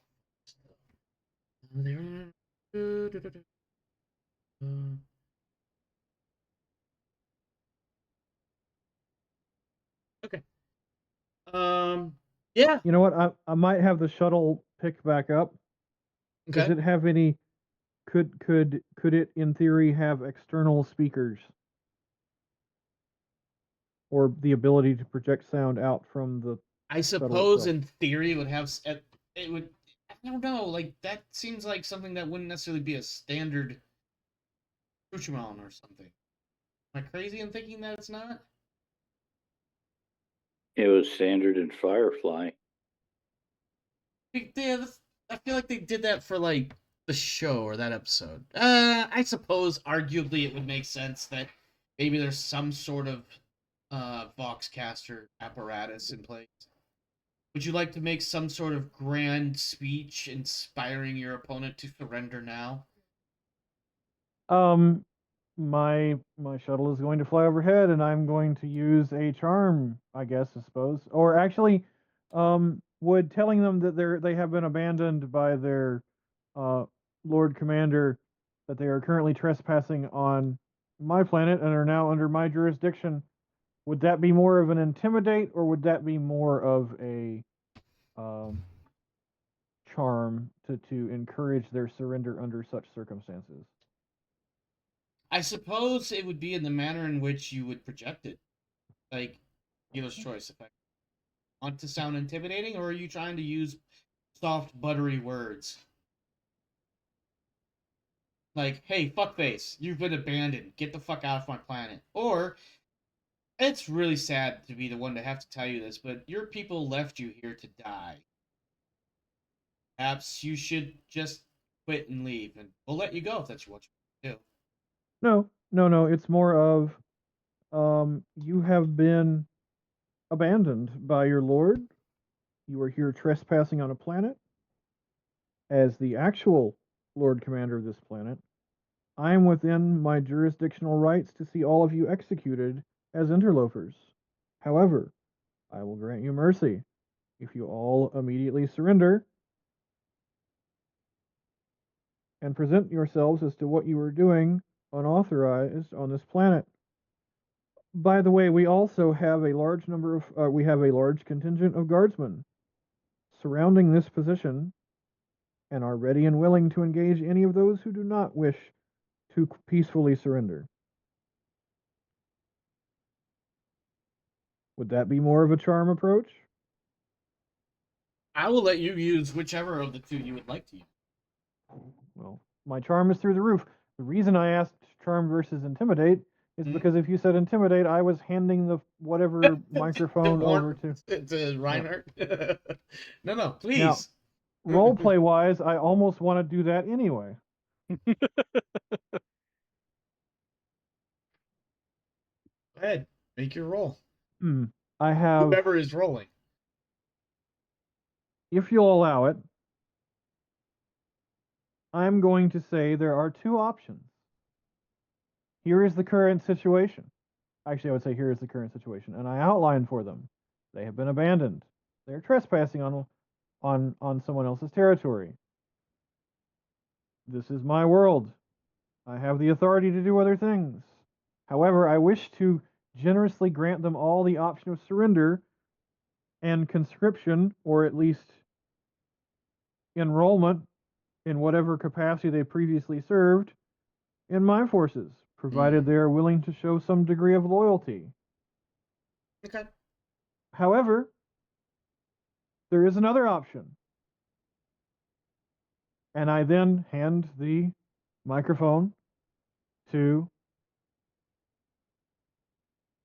Reinhardt. Now, I will roll for charm. I don't know if you want him to roll for intimidate or if you just want one roll. If you both would like to make a roll, that's absolutely wonderful. I feel like I have a good idea of how this is going to play out. Because I'm pretty sure you're going to both succeed like crazy. Well, my charm is only 110. So don't roll a 96 or higher. Let me double check to make sure I'm not lying. Yeah, my charm is plus 30 and my fellowship 30? is 64. How do you get plus 30? You ask this question every time I mention that. You might not be wrong, but still, it begs the answer. So I have a talented charm plus 10, and then I also have the basic train plus 10 and plus 20 from the skills. Okay, yeah, that would put you at plus 20, and then your talent of charm. Oh, what was exceptional skill or something silly like that? Yeah. Okay, all right, good, plus 30. And I will probably ask that again the next time it comes up. Okay. That's 2 degrees of success minimum. That's probably like 3, but And I'm rolling an 80 or better. Okay. On my intimidate. Yes, because it's like strength or something. It is strength for whatever reason. Well, it makes sense when it's this is the funny part. It makes sense when you're trying to intimidate somebody in person that it's strength, right? Mm-hmm. You all of your intimidation tests for like this entire segmentum, and if not been a the few strength before, of my arms, have by been which I through do not a mean my fucking box. biceps. I'm flexing my arms so wildly right now that if you could see look them, at my guns. if you could see the muscles and the veins I am producing by flexing my muscles right now, you would be both astonished and dismayed. However, I can only describe it to you because I'm doing all of my intimidation rolls through a microphone.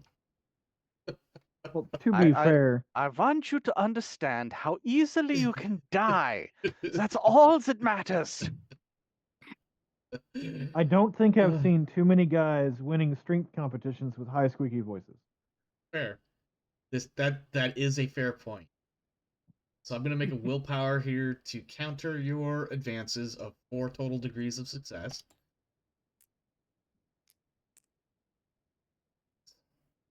Interesting turnout. So you are doing all of this obviously as you're doing basically a flyover over this site that you. No, we have embarked. We have at least a half encirclement with our squads. Okay. Even though only one of them would be entering combat. We have a half encirclement of at least part of the like one end of the camp, with other squads flanking, and the shuttle is going over and with some sort of wireless box transmitting what we have to say. Okay. And Harold has been busy with the purple crayon. I have. What you see is this. As you have approached, whether in the air, perhaps you see some of it on foot, you notice that there are different shapes of people operating in and around this site. You make your pronouncements. There is an audible or absolutely visible reaction of concern. And one group, significantly larger than the rest, immediately breaks away and starts scattering generally towards you, but not in like weapons raised. In fact, their hands are basically empty. If they're carrying a weapon, it's slung on their back or holstered on their hips. However, the group that does not immediately balk and say, oh, we don't want none of that smoke of which you are attempting to bring, decides, on the other hand, to effectively dig in. Okay.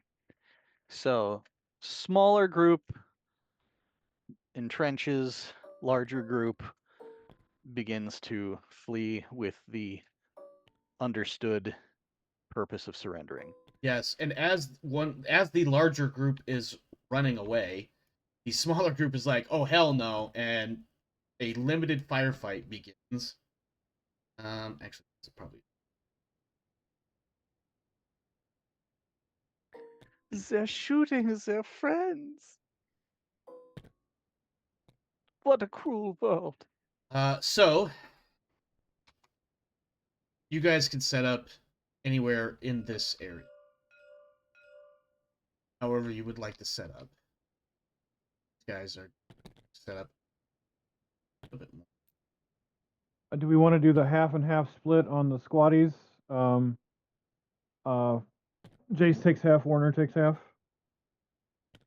Sure. Before you guys get crazy with the setup, so the different lines I've drawn were some really quickly hashed out lines. And effectively what they are is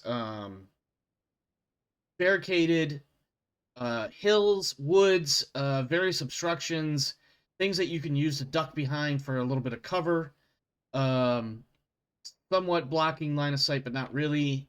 These are like hills, ridges, trees, boxes, things. For whatever reason, I never actually put together an actual battle map for you, so I'm just using this one and I scribbled on it to give you a little bit of like obstacles. So wherever you see the line, if you're on one side of it, shooting at somebody on the other side of it, there's like some sort of impediment to accuracy. Basically a -10 gets thrown into stick skill. Because this was very much, oh shit, I need a battle map. For whatever reason, I didn't actually put one together. There are 3 squads of these Kroot mercenaries. They have torn into probably a group of humans numbering approximately 3 times as many as they were attempting to flee. And while they didn't necessarily kill all of them, they have definitely wounded quite a few. And there's a bunch of screams and whatnot. I have moderation I need a moment to do. I switch over to view.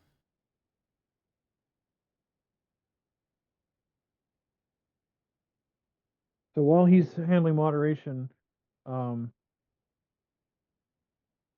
let's see if I can pick up half the squad here. Let's separate them.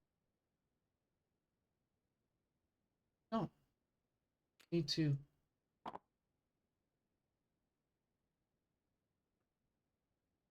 Warner, take the half of your choosing.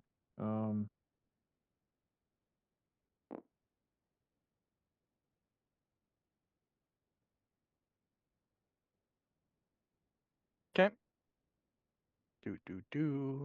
And Jace, feel free to take the others and place them where you'd like. I feel like I microed them enough the last combat that we had. I apologize. I thought I had to moderate something there, and I don't. Are these blue things cover-ish? Yes. Like no, trenches? they're both cover and obstruction. So if you fire from Okay. behind them, you'll have a minus to shooting. No, kind of. If you're shooting at somebody that is behind them, then there's a -10. If you're being shot at by somebody while being behind one, they get a -10. But it doesn't impede your shooting. Okay. So basically, this group here, this group here shooting at this group here, they have a -10. This group shoots back at them, they also get a -10. But if you put one of those groups in the open, then the one in the open won't have. Yeah, God damn it, I'm overthinking this. I'm gonna explain. So where they are right now, your armsman shooting here at the Kroot would have a -10. The Kroot will also have a -10 to shoot it back. If they were in the open, I understand that. Yeah. No, I was just clarifying. I was assuming that if we were standing behind a purple line, we would also have a -10 to shoot through that purple line as well. no, not for Okay. you to shoot out. For you to be shot at, yes. Okay. And let me switch this over It's so Gears people of can War, see chest high walls. that Bear with me, viewers of the stream. I'm switching screens here, and there it goes. Alterios, don't forget to set up your stuff. Also, where is our combat servitor?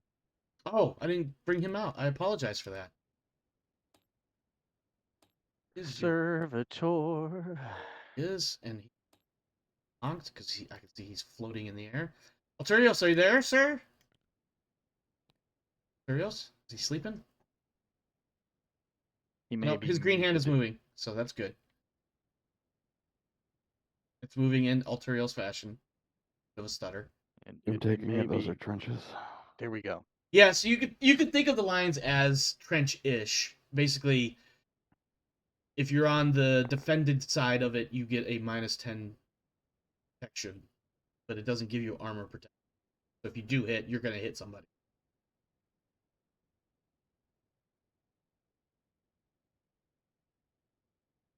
Adjusting my a little bit.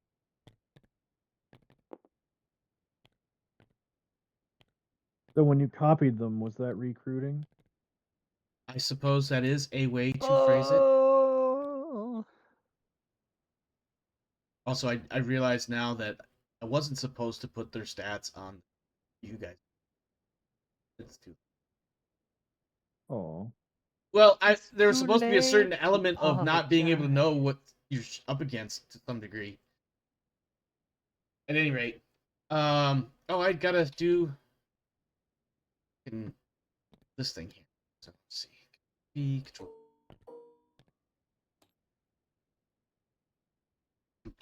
That's a Kroot? I don't know if those are actual Kroot.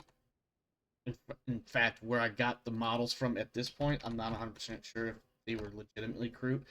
I think they were marked Kroot from a Tau army. So they may not I can necessarily see all of the smaller ones because those look like rifles, but the guy with the chainsword, I'm not sure. Yeah, the Kroot rifles definitely look like Kroot. The guy with chainsword. He might Not not so be a Kroot. He It might looks like he actually took a be fantasy beast man and just Yeah, made him he into might have 40K. been. I'm not opposed. I'm just kind of. Yeah, I might have confused. grabbed that from a totally different model, just to have something that was different for the. To be fair, like early on in 40K, that probably stood in for a demon or something. It probably was. All right, Buggerdeal, Jace, Icarus, Reinhardt, Winter. Icarus, when it's your turn, you'll have to take care of your servitor as well. We're not going to have him have his own initiative, just for simplicity's sake. What is the ability? Yeah. All right. Just do that. All right. When you guys are ready, make your agility rolls. 1d10 plus agility, or just give yourself 10 plus your agility bonus. I'm spending the fate point to do the 10, as is my heathen custom. Yes, yes.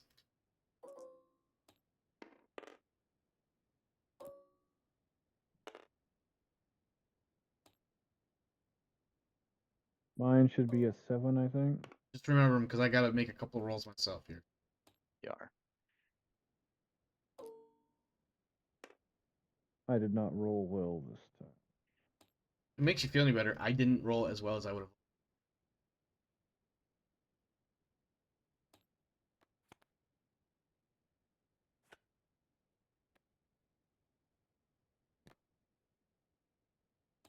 So these have.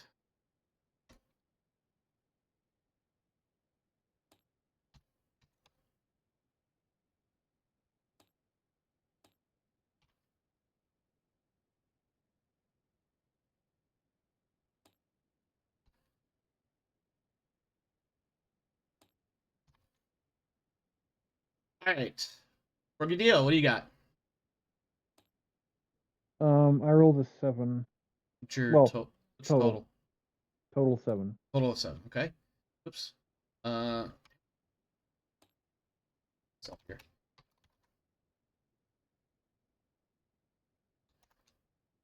Jace, what was your total initiative? 10. Icarus, total initiative, please. I'm gonna spend a fate point, and so it'll be 10 plus 3, 13. 13. And Reinhardt, I think you typically. 17. I was gonna say you typically get like a 17 because of Yep, various I reasons. took 10. Oh, somebody want to roll for winner? I will. I click back. And... 7. Anybody that happen to know what her agility is? It's probably a 3. Yes. All right. Who? Reinhardt, did you roll for the squad? Oh, sorry. I forgot that piece. I forgot Oh, to give yeah. them their own. Let's do this. I forgot to give them their own thingy too. C squad is going to have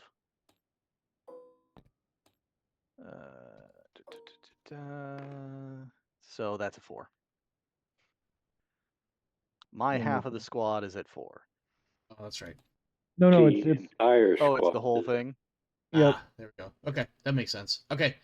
So let's see. This number we have is a 13. Icarus actually rolled the highest. No, that's not right. Reinhardt always ends I up. was gonna rolling say, 13. no, I did not. Yeah, That is a lie. keep good forgetting- sir. I keep forgetting that. Just not the way. 7. Jace is a player character, and then the entity 10. 7, 7, 6, and then. All right, I think we got it. That means Reinhardt, you sir, up first. And remember. All right. Oh, and before I forget, let me check my notes. We have the additional annoyance layer of Wait, void suit wait. problems. What? Since the fucking agility is -10, I should be at 12. No, that's disregard that. I'm not gonna. Okay. I mean, you're right, I suppose, but I'm not gonna. You're not gonna force us to keep running. Okay. I'm not gonna worry about it for initiative because the different everybody would have that -10 because everybody's Okay. wearing So it would some just sort of. bump everyone down 1, and it wouldn't. Yeah, okay. it wouldn't necessarily change the order. That's gonna be my argument. Okay. All right, we do have the additional layer of bad air. So if you are injured, there's a rule for this in the book. I gotta figure out what it is. Maybe. You don't have to worry about explosive decompression because the air pressure or atmospheric pressure is the same. Got to worry about effectively being poisoned or suffocation. Excellent. Go ahead. Reinhardt, I think you're getting ready to say something. No, I just said excellent. I did a little bit of measuring. It was important. Yes. Oh, here we go. Full body suits are required as breathing in this atmosphere requires a challenging toughness test per round or suffer a point of damage that ignores toughness bonuses or armor, and then suffocation. For combat, during combat, suffocation is not going to be a problem. Simply because unless you're... I'll put it this way. Your armored void suit is going to protect you until you're dead in the combat. Once you come out of combat, you're gonna need to worry about suffocation because you need to seal up all the holes, or have a very bad fucking day. Does that make sense? A very bad, no good, terrible day. So Well, you'll if it's take a crew- Go ahead. If it's a crew member, we all have rebreathers. So if we have a hole in our suit, we can immediately put our rebreather in. Yep. I suppose that might. We Okay. had not purchased rebreathers yet for the guardsmen, though. That does sound right. Okay. Reinhardt. In what way would you like to absolutely foil all of my plans immediately? And by that I mean, what would you like to do in your turn, sir? The first thing that is important to me is that all of these right here are within range of my plasma gun, and they're within half of my weird rifle from Rev. Your weird rev rifle, which by the way is really hard for me to see. We're. Exactly. Exactly. The strange rifle. Yes, that's easier for me to say. The Rev Strange Rifle. All right. You better believe it. So I assume you're going to shoot with your plasma first. yes, I'm going to shoot. Well, yes, That's an plasma assumption. first. Hit Yes. F1 for me, Ryan. You're still on roulette for F1? some reason. Yeah. Oh, there we go. Okay. The Standard attack or single shot or full auto or what are we doing? full auto. right. Full That's, frickin' auto. You just basically rolled a 17. Or no, let's not do that. Full auto is plus 20. Full full auto is action. plus 20. The motion predictor makes it plus 30. And my shenanigans from being a weapon master makes it a plus 40. And your ballistics is like 60, so basically 96. So that's 6 degrees. So that means a total of what's the rate of fire? 5 hits. 5 hits. All right. Which one This is is your 10, first? 6. Which one is the first person hit? 73. I'm gonna right say leg. this dude. The one over here. Okay. Yes. One quick second. Let's see. Oh, okay, yeah. Well, you don't have to worry about armor pen because there's no armor on the leg. Well, there you go. Other than their combat or their void suit. But these guys, I didn't when I wrote them up, I didn't specify that they had armored void suits, they just have void suits. Which now that I think about it, mercenaries would probably have armored suits if they The Kroot probably wouldn't. maybe. Anyway, We'll see. roll your damage, they- sir. If they work directly for the Tau, they would, but these guys don't. No, yeah, these are hoodlum mercs. They're not organized, if that makes any sense. They're lucky they've got So- void suits and aren't just toughing it as Kroot. They could probably handle toxic atmosphere. They probably could. Anyway. Yes, sorry. So that's 1d10 plus 7, pen 6, but you said the pen didn't matter, so. Correct. 1d10. What'd you say? 1d10 plus 6? 7. 1d10 All right, so plus 7. 1d10 plus 1. Nope. Hold that thought. 1d10 plus 3. 1d10 plus 3. So first d10 is 10. Okay. Second is 10. Okay, he's dead. Excellent. Moving on to the next guy right next to him. Yep. Is 4. Is 11. Is dead. And then the next one. This is your last one, right? Yes. 6. On one of his weapons. Yeah. Yes. On the first shot. Okay. And then the strange rifle, because it's within half, also having full auto and motion predictor, mean don't roll a 96 or. Yeah.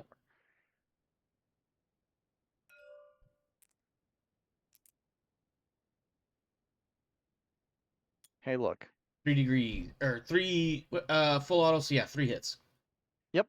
3 hits. So starting with the guy that's And already. these guys plus you- are 2d10 plus 3. So that will be 2d10 Just minus flat 1. 2d10. Okay. Each one is 2d10? Each hit? Yes.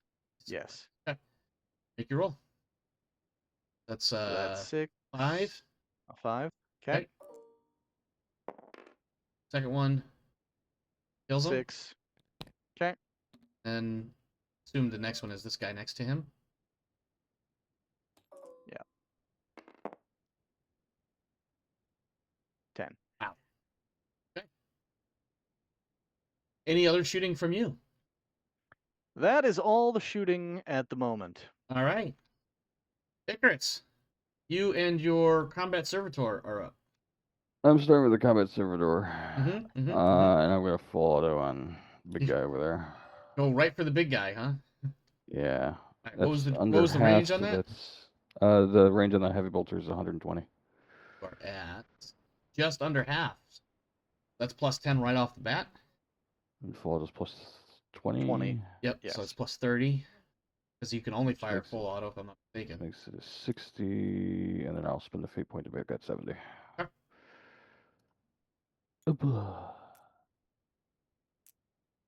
It is 4 degrees of success. What is the firing rate on that? 10. It is. That sounds right. So you got 4 hits coming on. And Yorp. you see, you rolled a 73, so that's also starting with a leg hit. So that's going to be damage minus 4 toughness. All right. Damage on that thing. 2d10 plus. 2d10 minus 2. Yeah, 2d10 minus 2 explosive. Wait, is that? It's tearing, so you're actually going to roll twice and take the all. Yeah. Yep. Go ahead and roll your first set of damage. 4 hits. It's 6 minus 2 is 4, or roll it again. Now, is the heavy bolter, is it 2d10 as well, or just 1d10? It's 2. 2d10 plus 2 tearing, but in this case, he does a total of 4 damage. First hit. 3 more hits. I see what you're doing. You got 2 different dice pads. So that's 8 right there. Oh no, it fell. Yep, 8 damage. That's- Right. Third hit. 9. 9. He dies. And you can put your last one into him or him. I'll go and I mean, it I'll do doesn't the really one on matter, yeah. ultimately. I guess just pick. Do they take a morale hit from having their leader dead? Oh my god, I was just considering how to do that. Go ahead and make that second roll so we can see if that's a better one. So if anybody has played Owlcat, what you've just witnessed is the Argenta version in a combat servitor skin. Basically hit, was it rapid fire, and then the plus 10 ballistic skill bonus, and then just chukunk, chukunk, chukunk, chukunk, and wipes them out. The rest of them are going to make a... Question. Yes. Did you put Mercator in the initiative order? You know what? I did not. Would you do so kindly? Yes. 1 second. And then this is Right now. Stasia, and her agility is, I think it's 3. Yep. Might actually be 2. Yep, it is I a thought 2. it was 3. Oh. Yep, you I don't have a stand die corrected. on your... 5. Where is that going? The bottom. Okay. What was I doing? Oh, they need to make a morale roll of some sort, so let's go with... Oh, they're in to win it. You might see a few of them like balk a little bit, or not balk, but like kind of like their Well, their morale crew, is they do shaken. balk. But yes, they can. But they all have their squad leaders, so they're like, no, go fuck yourselves, get back in the goddamn fight. No, I meant they literally make a balk noise. No, I know, I got you. Isn't that Lizardman? Bark, bark, I bark, think bark, they're like a bark. combination somehow. They Icarus, are Icarus, it weird. is your turn, sir, to continue the fight. As your combat servitor utterly annihilates the group leader and 1 additional crew. I'll pick off that guy I already hit. Or you killed him outright. No, No, he means the guy the the guy fourth next shot to went him. into. Say that again? The guy next to him who took one single hit. Oh, he's already From, gone. You killed... That's the one that took the single hit. It was enough to kill him outright. Oh. But that's why I made the Argenta reference to the Owlcat Rogue Trader game. You just watched her basically annihilate. You know, one of the few times that in your entire playthrough that she'll actually kill everything she hits. Alright, I'll shoot this guy then. Right on. Make your roll, sir. What are you hitting them with? Hellgun? This is the Oh, no. Hellgun. You do have Hellgun. And if I'm not mistaken, it's either single shot or semi. It's semi So 3. plus 10. Up to 3 shots. But because it's semi, it's 1 additional hit for every 2 degrees of success. Yes. So that would make it So plus 10. Are you under half range? I forget what the range is on that. Yes. So, All right, so 71. plus 20. It's under half. 71. 71. That is 5 degrees of success. So that's 1. I believe you get all 3 hits. So go ahead and roll damage. It will be. What's the damage on that? Don't worry about pen. 1d10 plus 4. 32 is body. 1d10 plus 2. What's the pen on it? I think it's like 7 or some shit, right? 7. Yeah, forget that. His We said it doesn't matter. his armor's completely negated, and it was 1d10 plus more. I'm sorry. 4. So that will be. It'll just be 1d10 because of his toughness. 5. Okay. Okay. Second hit. 3. All right. Third hit. Final hit. That is just enough to kill him completely. All right. Do you have any? I don't think you have any other actions unless you want to shout something. Free action to pet my toaster. You're gonna pet your toaster. Okay, that's a free action. Yes. Absolutely. All right, Recruit Squad Like- 2. It's the James Bond villain. Yeah. And it's just a toaster. That's amazing. For simplicity's sake, Recruit Squad 2 is these guys. They have so much movement, so they are going.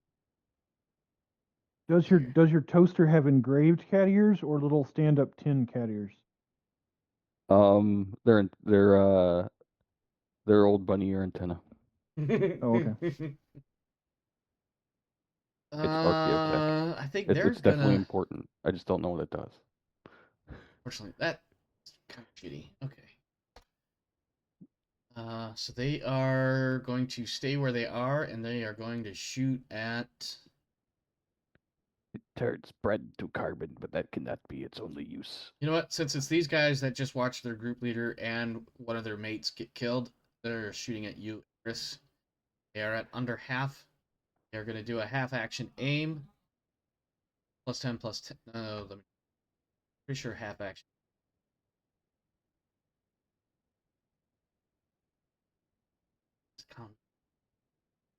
Actions. 6-ish. Aim half or full. Plus 10 as a half. So plus 20 total. Need to actually hit you. Okay, so 55. All of these guys are shooting at you. If they use a half action to aim, can they still actually shoot on the same turn? Yeah, I think it's a half action and then a single shot. Okay. So which is all they can take anyway. So yeah, because the should rate always of be fire is aiming. only a single shot. Sit there and shoot at you like they have muskets. That is a miss. Already forgot what number. I think you said 3. So first one, and how many do I have? 1, 2, 3, 4, 6 plus the sergeant. Weird thing. The sergeant. Yeah, he also has that. So it's 7 dudes. First one. Second one. Take that back. 6. Oh, the first 2 missed. 4 more. That number. Jesus Christ. just keep rolling on. I don't care. Oh, It's hey, fine. there we go. There we go. Damn it.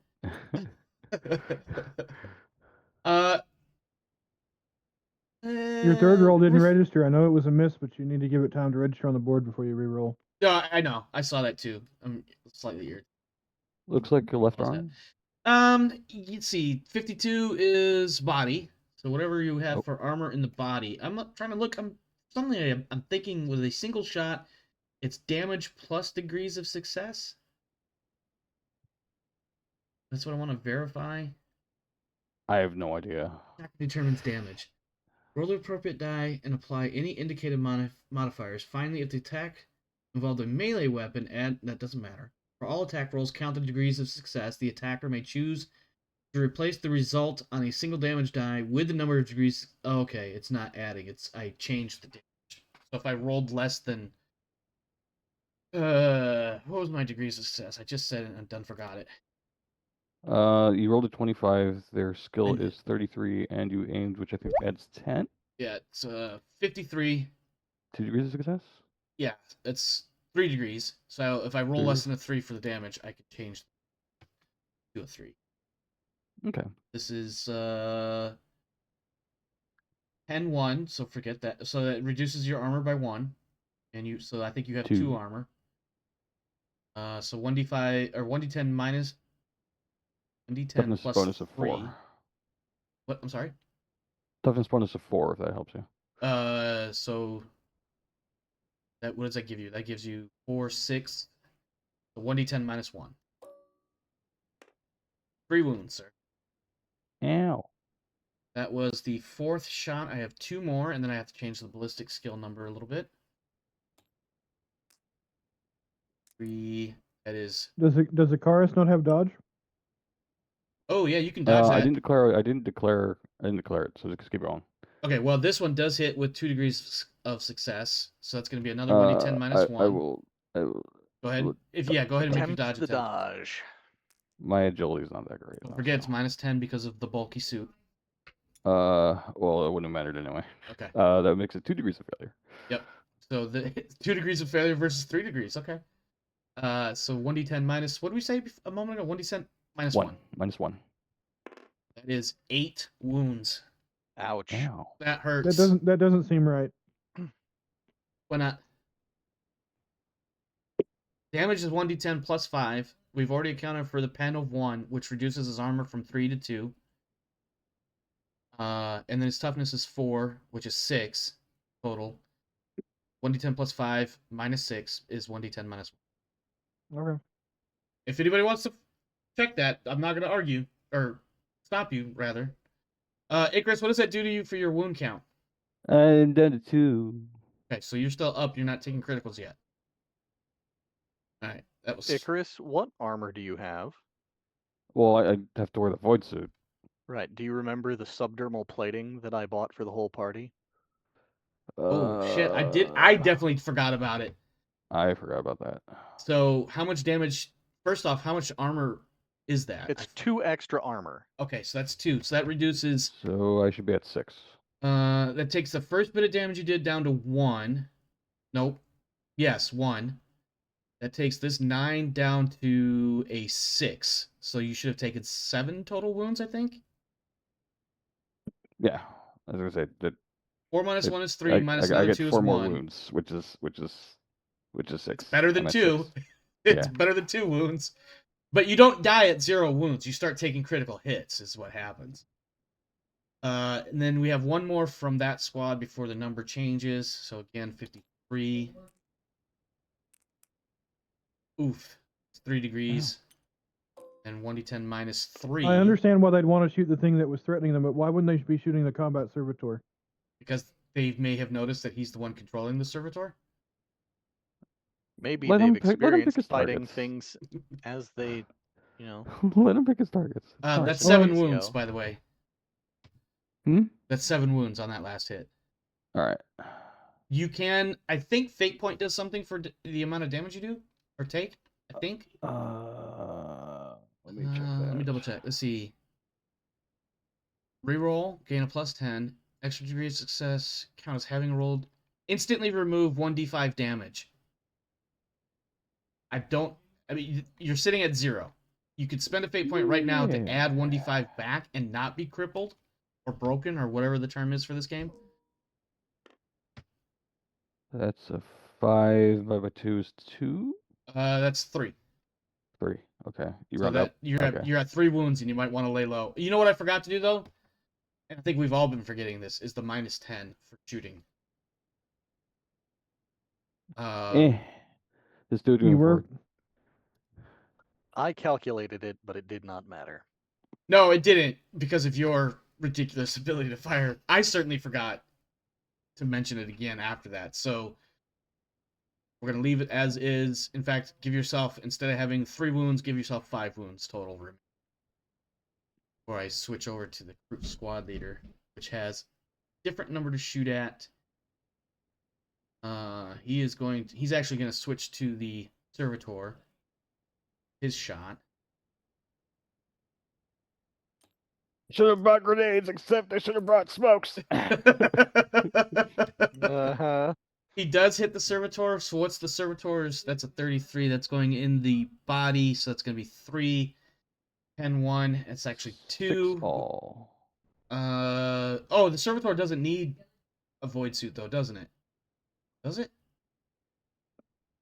It's a servitor. I don't think it needs a void suit. Okay, so armor 5. So 1d10.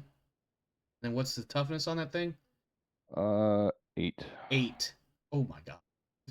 So basically 1d10 minus 8 is what I'm doing for damage here.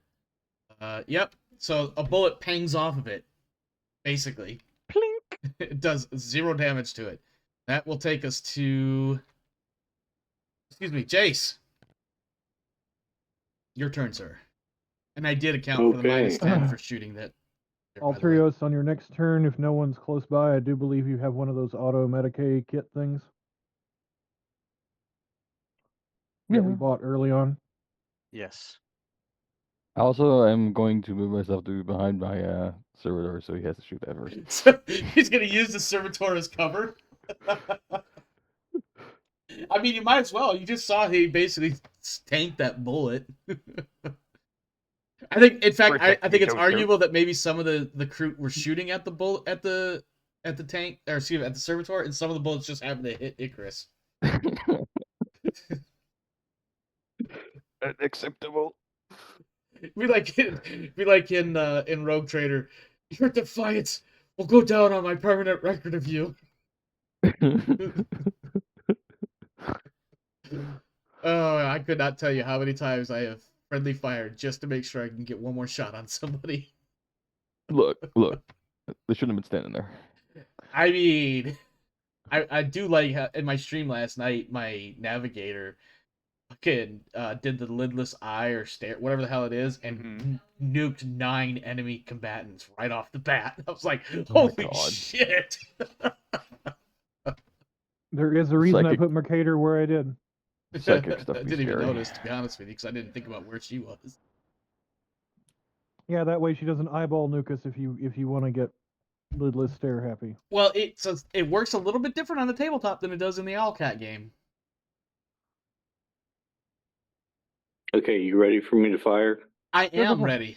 Don't forget the minus 10 because they're in a trench line.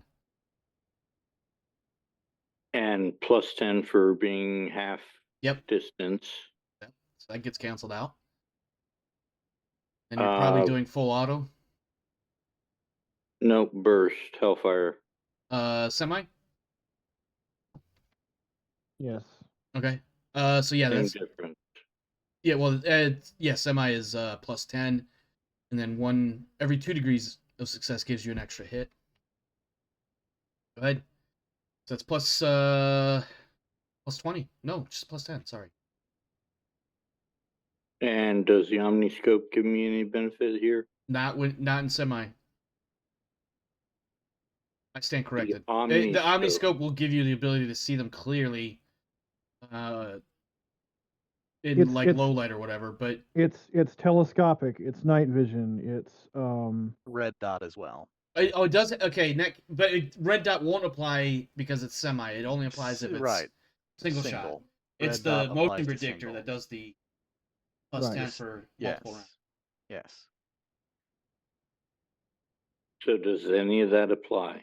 It doesn't give you any tangible bonus here. Okay. So I'm looking at a plus what? I believe plus 10 total. Plus 10 semi, plus 10 range, minus 10 trench. Okay. So I need a 55. Okay. I am aiming at the crude squad leader. Okay.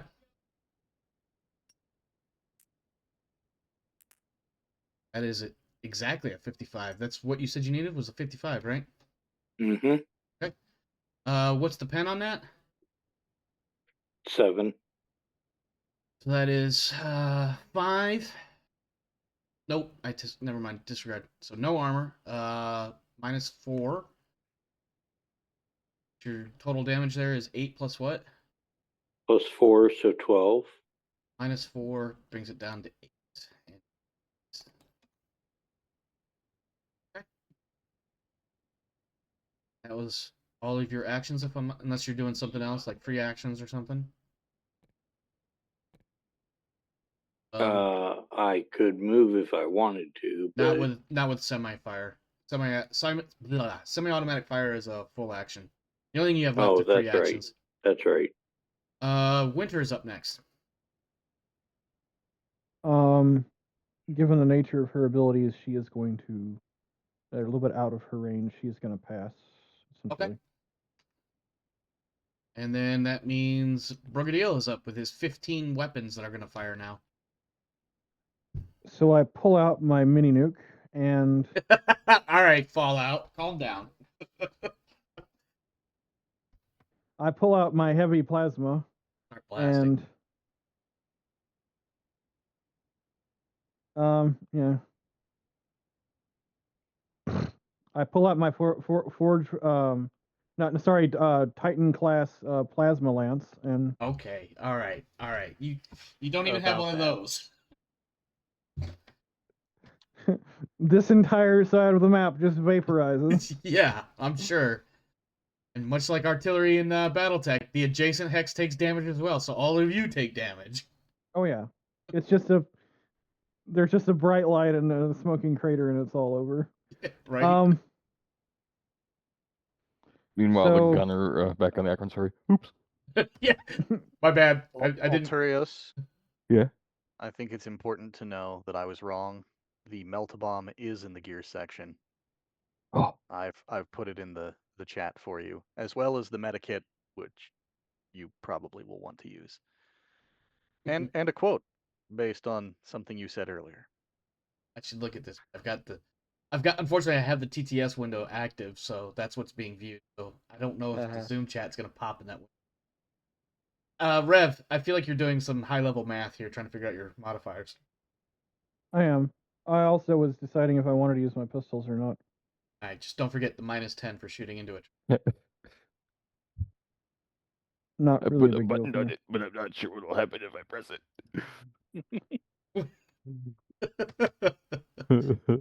I feel like I've heard that somewhere before. It's so if from my Titan A. Sorry, go ahead, Rev. If the range on my pistols is 30 and they're 40 away, are there any penalties for that? There are no penalties until you hit double range, at which point it's -. Okay, so no bonuses for range, but a Correct. +10 for burst and a -10 for trenches. One of them will get an additional +10 for motion tracker. Because you're doing burst or single shot? Yes. Or yeah, sorry, burst. All right, so ballistics +10 on one, and then just straight ballistics on the other. Is that what I'm coming up with? Yeah. I don't know what your ballistic score is off the top. When you're ready. 64. Okay. So I'm rolling a 64 on one and a 74 on the other. Okay. And these are bolt pistols with incendiary. So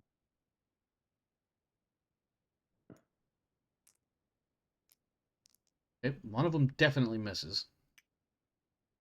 Yep. You can the fake other point one's that, of gonna. course. No, the other one is going to be with the motion tracker. Okay. This is the 74 that you're shooting against. That's 4 degrees of success. You're doing semi or full auto? I don't. Semi. I don't have full auto on the bolt pistol. Okay, so that's 3 total hits. I believe that's my maximum hits. Yes. Yeah, up to your maximum. Who was your first target? We're just going to work our way from top to bottom. Okay. So. All right, this guy with 2 wounds.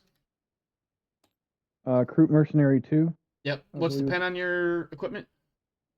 Hold on, I have the wrong screen up. It's probably going to just completely negate my arm anyway. The bolt pistols are 1d10 plus 5 with 4 pin. Okay, so armor's negated. 1d10 plus 5, you said? Yes, and I roll. So that'll be 1d10 plus 1 with their toughness. and it's tearing. So Dang it, I didn't realize there were 2 dice there. That's fine.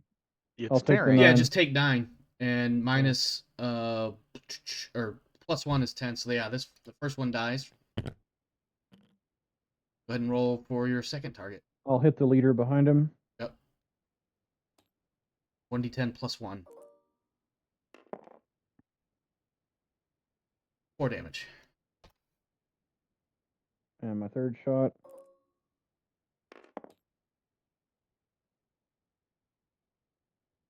No, 4. I totally did that wrong. Hold on. So that would have actually been It's 3. It's And now he takes 4. That kills him. Goodbye. and now for my Assault stubber, mhm. shoulder mounted, full auto, and half That's right. range probably. Yep. So that'd Yep. be +30, +20 total with trench line. Yep. So that'll make it an 84, I believe. You can hit just F1 to swap the ruler to hand. No. That is 1 degree of success. So that's 2 hits. Isn't that 2 at It would, yeah, you're right. It would be 4 hits because it's 2 hits. It's 1 + 1 for every degree, and then it's doubled because storm, so that's 4 hits. Now we get to figure out the toxic trait, Omar. Let's do damage first, okay? Okay. Then we'll do the toxic bullshit. So starting with this guy, he's gonna take at least 1 round, if not multiple rounds. What is the damage on that? 6 is. I'm double checking because Oh, I first forgot- the I put- pen, because I don't remember the pen. I forgot to put that on my sheet, and And 3, so that negates their armor outright. So it's just gonna be -4 for their toughness. Their damage is. So it's just gonna be straight 1d10 damage.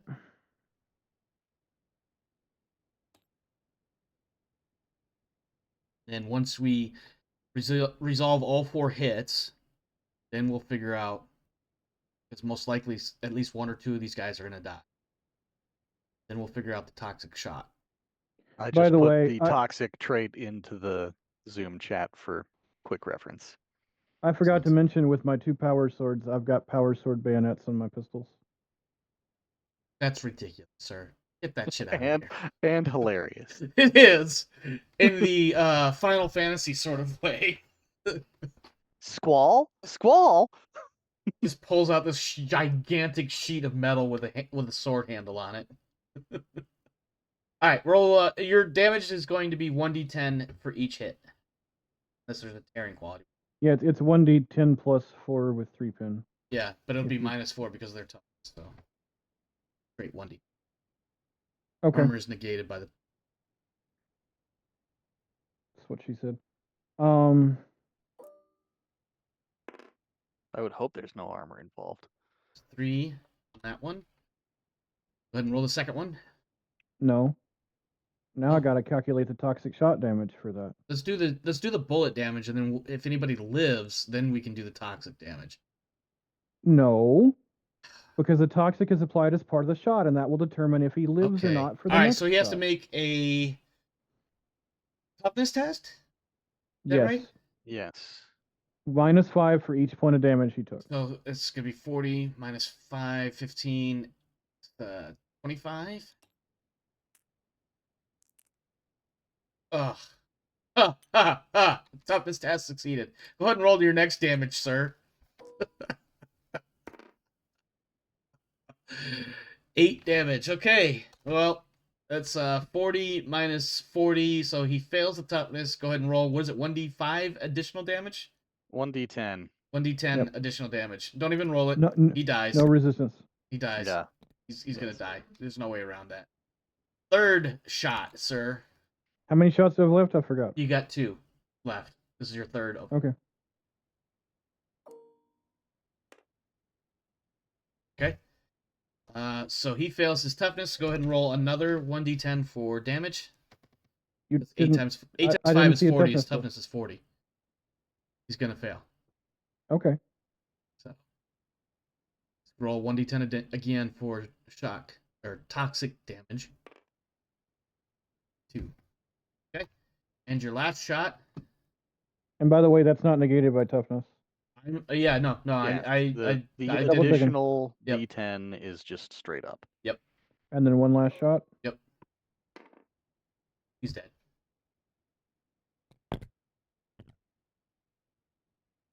And that is it for Rev, which takes it to Squad 3. Squad 1 is just barely hanging in there. All of these guys are shooting the servitor. They saw what that servitor. So that is, let's see, 6, 7, 8 that need to hit on 53. Nope, 43. As the shots begin pouring in, I say over the mind link Mhm. to Icarus, perhaps a shield generator is in order for the combat servitor. Against these guys, I don't think it's gonna matter because I just remember they even on an 8 damage roll that didn't do shit. So this is probably not the best use of actually.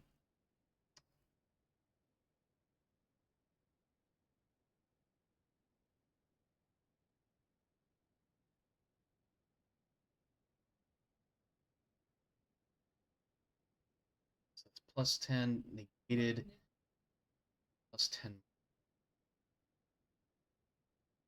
All right, first one, 43. Hits.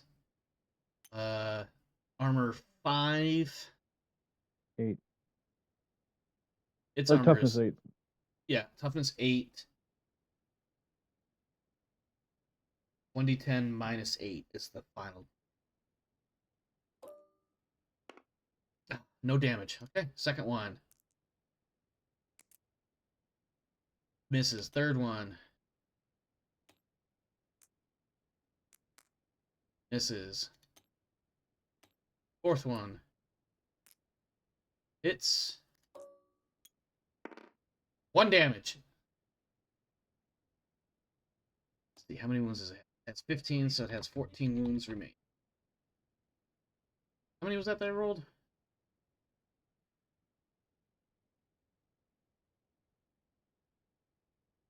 So I have 5 more.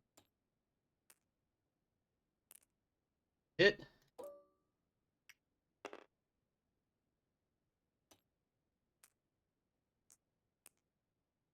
Miss 5. 1.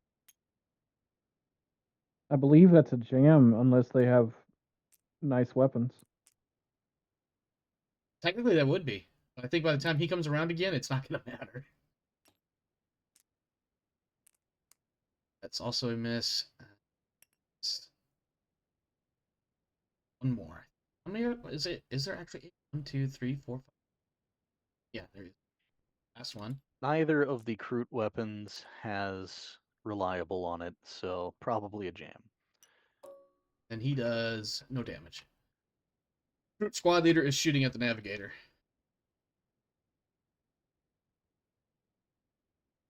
He unfortunately is not at half range. That's wild. He's just out of half range. That's going to be aiming is canceling the trench line, so he needs to hit on.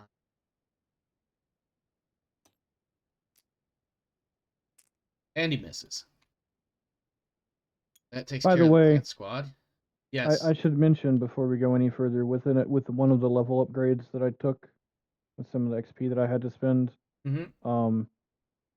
all of the minions under me are now immune to fear and pinning. Okay. Not just resistance, straight up immune. Okay. And when I am on board a vessel that is under my control, there is a +5 bonus to morale. Yay! I think That's your part of that morale thank you. started at 101, so now it's 106. Is Yeah. what I'm hearing. Something like that. I'm just saying. Yeah. The good Oh, ship Acheron's Reinhardt! Ferry. Reinhardt, Hi. I'm shooting at you. It won't do damn thing because you've got you have your power armor, which has I like do. 10 fucking armor on it. Except for on my head, there's only 8 on my head. Yeah, that's right. I might actually plink your armor. But don't you have like a shield or something too? No. No? Okay. No. Let me double check that range. Just the -10 for the little plus berm, 10. and plus then 10, so they get as well. Is a blur shield in your future, sir? maybe. Ooh. That is a a hit. fantastic shot. Okay. We're gonna. I am getting hit. That's a headshot, in fact. Well, there you go. So your 8 armor just got 8 armor. reduced to 7 armor. 1d10 plus 5. Oh wait, I should probably. Would you like to dodge it, or are you just gonna tank it? Yes, I would like to dodge it. Okay, go ahead and make your dodge roll. Do, Minus do, 10. do, Oh no, do, you don't do, have the do. minus 10 because you're in light power armor. I am You in light son of a power bitch. armor. Yes.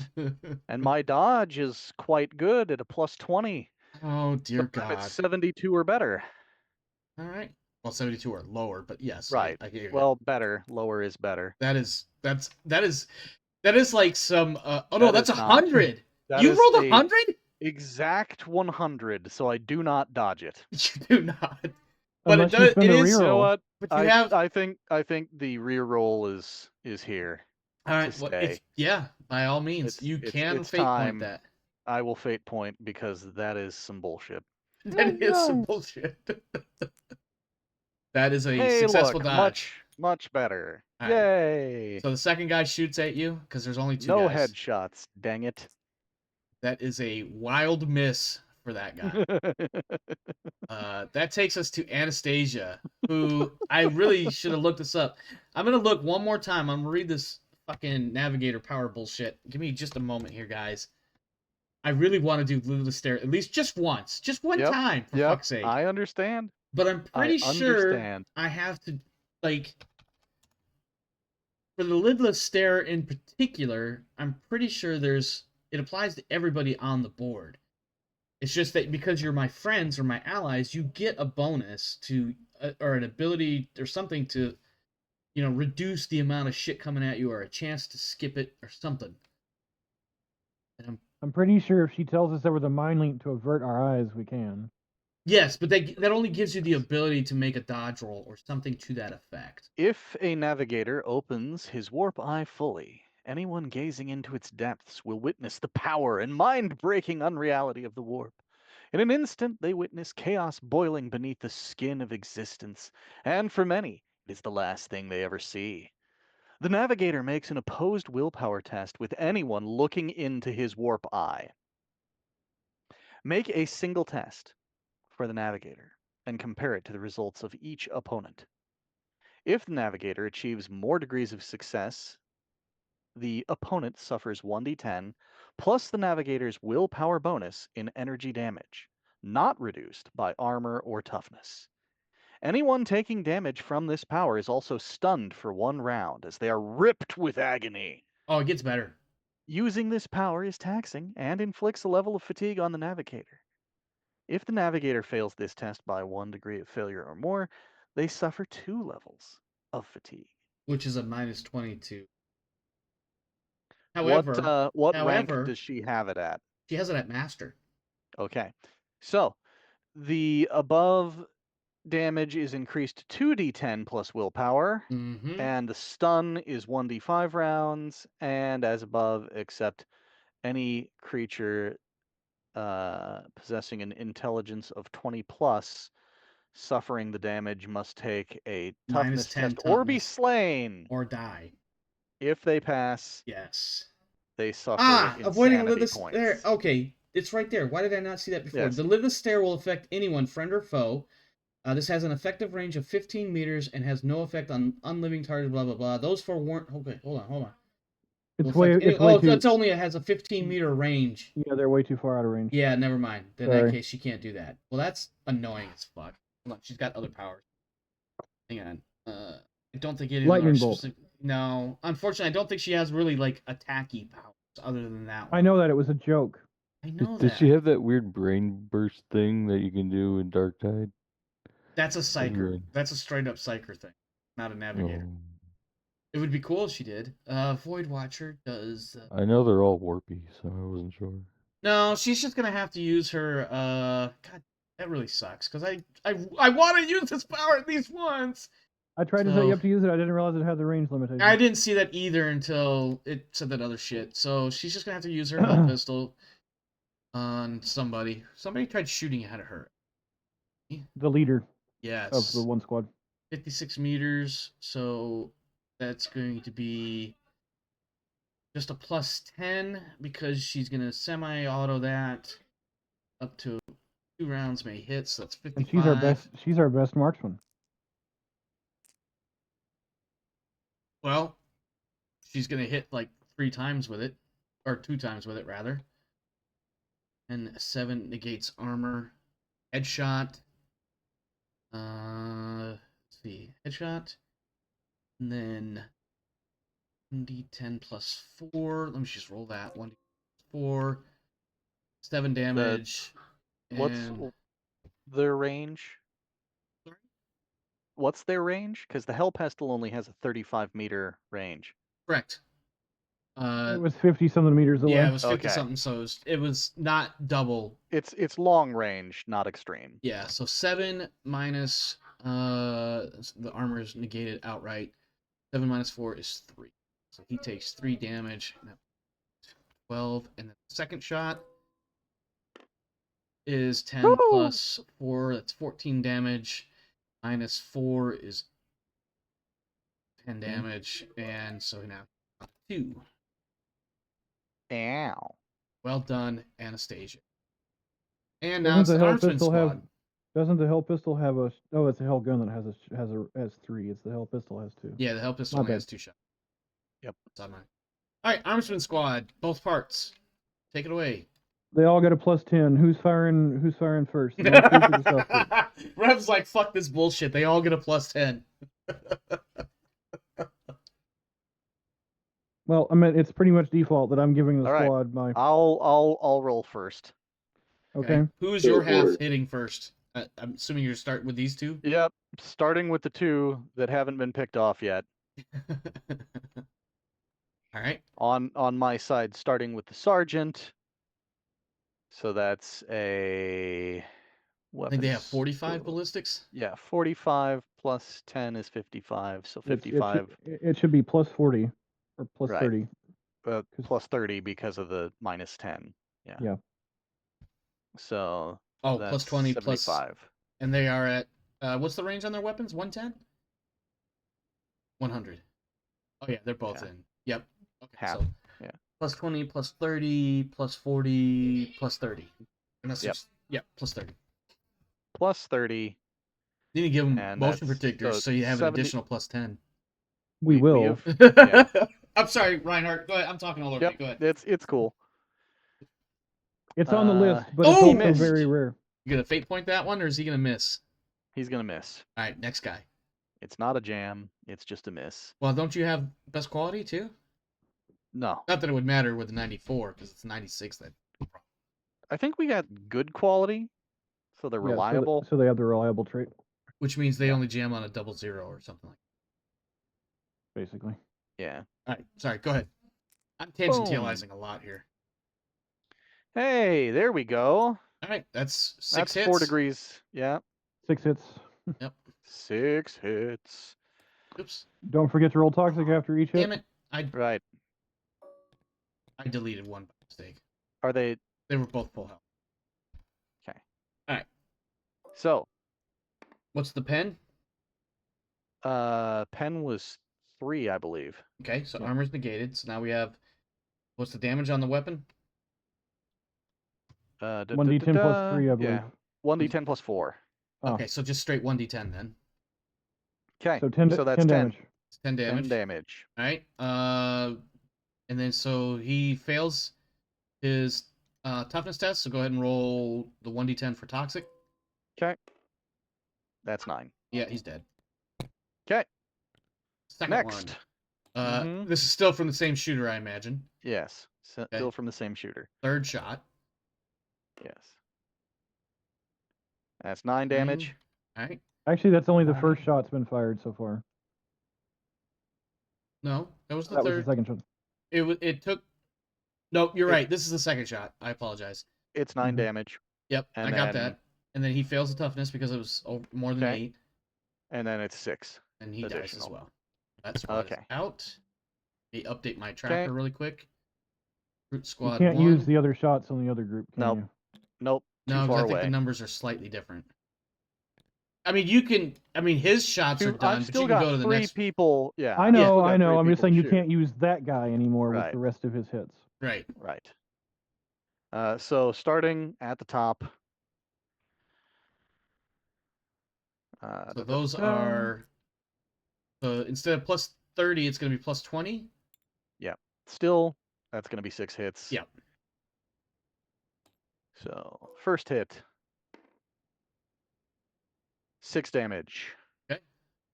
And then it's a toughness against a 10. Basically, roll 10 or less. Not. Then roll Okay. damage for toxic. 8. He's dead. Toxic is really killing people. Next guy. Next guy. That was the intention. Or next shot, rather. Yeah, next shot is 4 damage. Right? That is 20. Nope. 1d10 damage. 1. Okay. Yeah, wow, he survived. How many shots is that still now? Is that? That was this 3. He's got 3 more, right? Yeah. All right. Next. 8. He died. Don't even worry about Okay. the toxic part. Next. Cool. Next guy. 7. 7. All right. I need to roll a 5. Excuse me. You can do it. Hey, go ahead and roll damage for toxic. Okay. 3. Right. And I believe you have 1 shot left in that guy. Yep. 1 more shot left. And then only 2 more guys to go. 4 damage. And he's dead. So that was Cassian, and then the first guy. 3 and more, I then think. You I've said? got 2 more, I think. Yeah, I've got 2 Yeah, because more. one straight up missed. The sergeant missed. The first guy wiped out the remaining guys. The second Yep. guy did that, so I've got 2 more. Okay.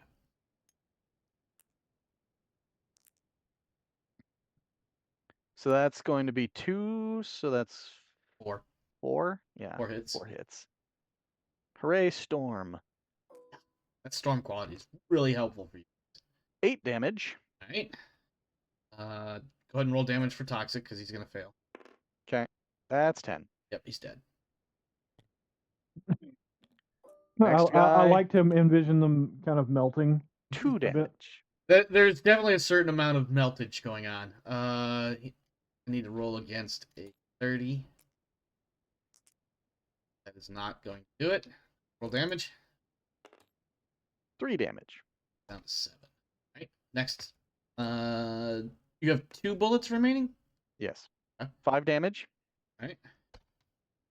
Roll toxic. Because at this point he's taking too much damage to be able to fight it off. Yeah, I'm he mistaken. dead. That's 8.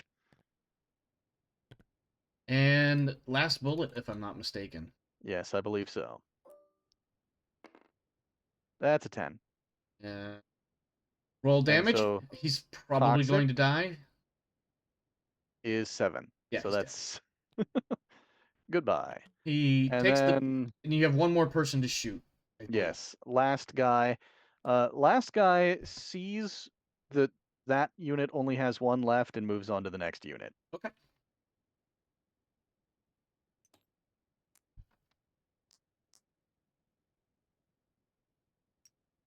That is not a hit. Okay. All right. That takes us to the top. I'm going to make a roll that's going to determine No. whether. It does not take us to top. It takes us to the other half. Oh Yes. shit! I forgot about the other. All right, Jace. Jace's half. Yep. Jace, you with us still? Yeah. Okay. Okay. Excellent. All right. There is a squad of crew remaining. Well, I'm going after this leader here. All right. Gonna go ahead and finish him off. Go for it. Full auto. I believe you're in range. range or half range? Let me see. No, he's not within half. I don't Not think. half. Full auto's 20 minus trench is 10.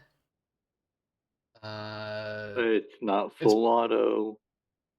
They can only shoot full auto. You're with not this self firing storage. your character. You're firing the squad. Yeah. Oh, the squad. Yep. Yeah. Full Okay, auto's so 20. yeah, full auto. Full auto 20. Commander's 20. Excuse me. Commander's 10. And then the trench brings it down. So it's just plus 20. Yeah, that's what I'm coming up. Nope. Wait. 65 or better. Yeah. Oh, Mm-hmm. because they're Yeah. not half range, right? Yeah, so there's 0, then there's the minus 10 for the thing, and the plus 10 for Rev's bonus that he gave them. And then plus 20. So, Yep. Okay. You're right. It does answer. It does equal out to plus 20. I'm sorry, guys. yeah, Go ahead. you're fine. Ooh, That is I a would like to miss. spend a fate point on that. Absolutely. I love it when you guys spend all your fate points and can't win. Although the not winning part hasn't happened yet. I haven't spent all my fate points. You've been Yeah. actually holding off on them. That also misses. For that guy. I've spent 2. Well, I believe you have 4 more Oh, to well. shoot. You still got 4 more guys to shoot. That was one guy. oh, Yeah. I think you have 4 more. I don't know. I think you broke it 5 and 5. Yes, you have 4 more guys to shoot. there we go. That's a That hit. one hit. And against the 65, that's going to be 6 damage or 6 bullets hitting. Go ahead and roll the first Yay. one. Hey. I know you said the one guy by himself, but you're better off. You're better off shooting at the cluster with those munitions. It'd What? be the same to hit. He's Yep. saying you're better off shooting at the cluster because you'll probably kill at least 2 people with a barrage. Oh, Probably. okay. Well, I already declared this was at the Okay. leader. That's Okay. fine. All right. Go ahead and roll. It's Um, going to be 1d10 flat damage because of how the Mhm. numbers work out. Yep. So roll 1d10, and then we'll see. You've got 6 10s loaded there, by the way. That dice pad. Yeah, I know. Didn't I hit 6 times? Yes, did. You don't need it. Here's why that's not a good idea.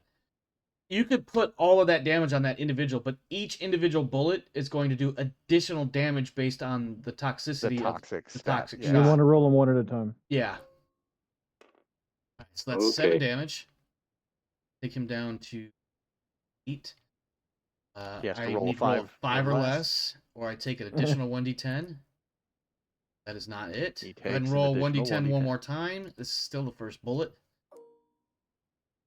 That's 4. Alright, roll 1d10 again for your second bullet. That kills him outright. 'Kay. Alright, so the second bullet's gone. Actually, that guy's... All of the rest of his bullets are gone. But you have, I think, 2 more guys to shoot? 3. 3 more. 3. Yeah. 1d... Or 64, I think was the number? 65. So I'm shooting over here now. Yep. I have the first guy line. I have this guy. I'm assuming you want to start with him. He's gonna It's up to shoot you. over there now. Fate Yes. point or let him miss?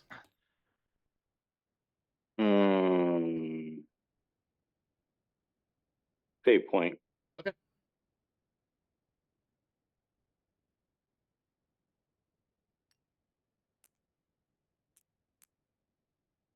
There we go. Alright, 6 hits. So 1d10 once. 5.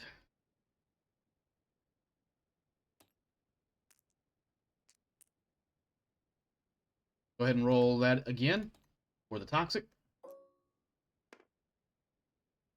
Oh, You're good. Alright, roll it again for the second bullet of 6.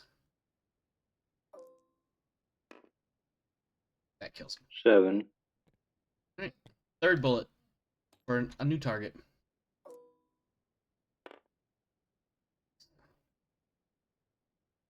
Three. Bang. And then go ahead and just roll it again. I'm not going to make a toughness test because I took too much damage. And he's dead again. All right. Fourth bullet.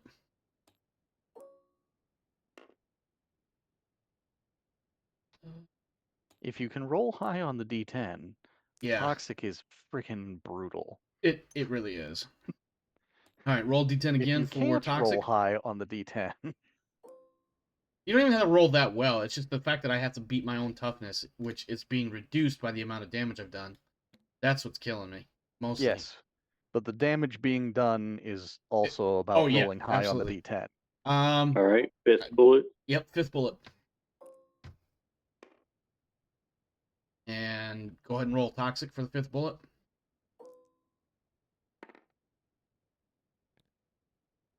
Wow. And the sixth last bullet. bullet. Yep.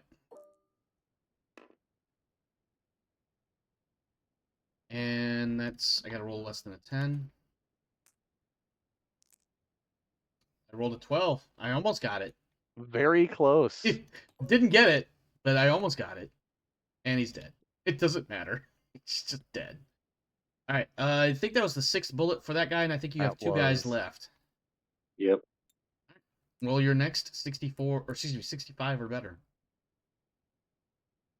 That is a miss. Fake point. All right.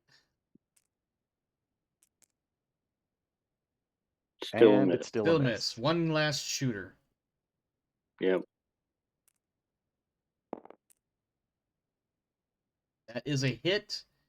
That's 4 total hits on that one roll. For the sake of time and all the rolling, 2 of them die. The other 2 surrender. Alrighty. And you can absolutely coup d'etat them if you want.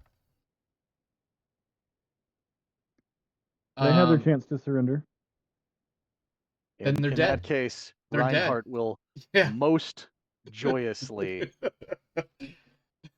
He will absolutely just murder administer- them. Also, they were killing the humans that did. So Yeah. No, that's totally fair.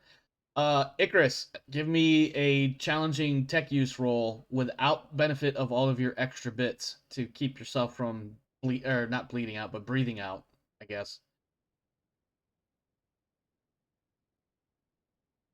Basically, just your tech use, and then effectively it'd be just a straight up tech use because you're in a suit, and I'm not going to allow you to use all your little extra bonuses for different things you have because of the bulkiness of your suit.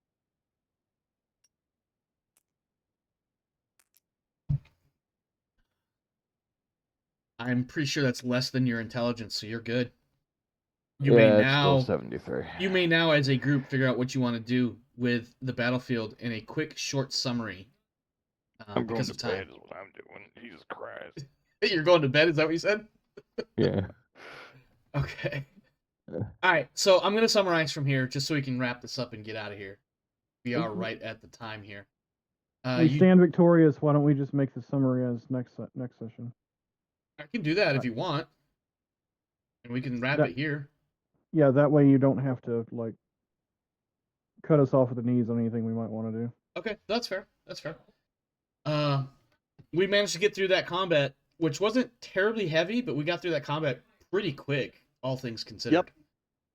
So honestly, the acquisition rolls almost took us longer than the combat. I think the acquisition rolls did take us longer, to be honest with you. But with that said, we'll start with Darius. Feedback, outro, comments. What do you have for us, sir?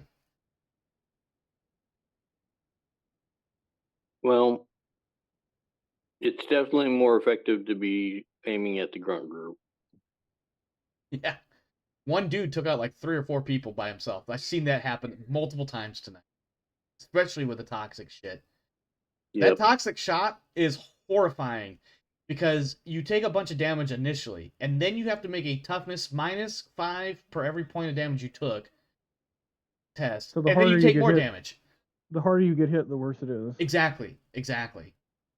And of course, these guys had negligible armor even under their void suit. So, yeah.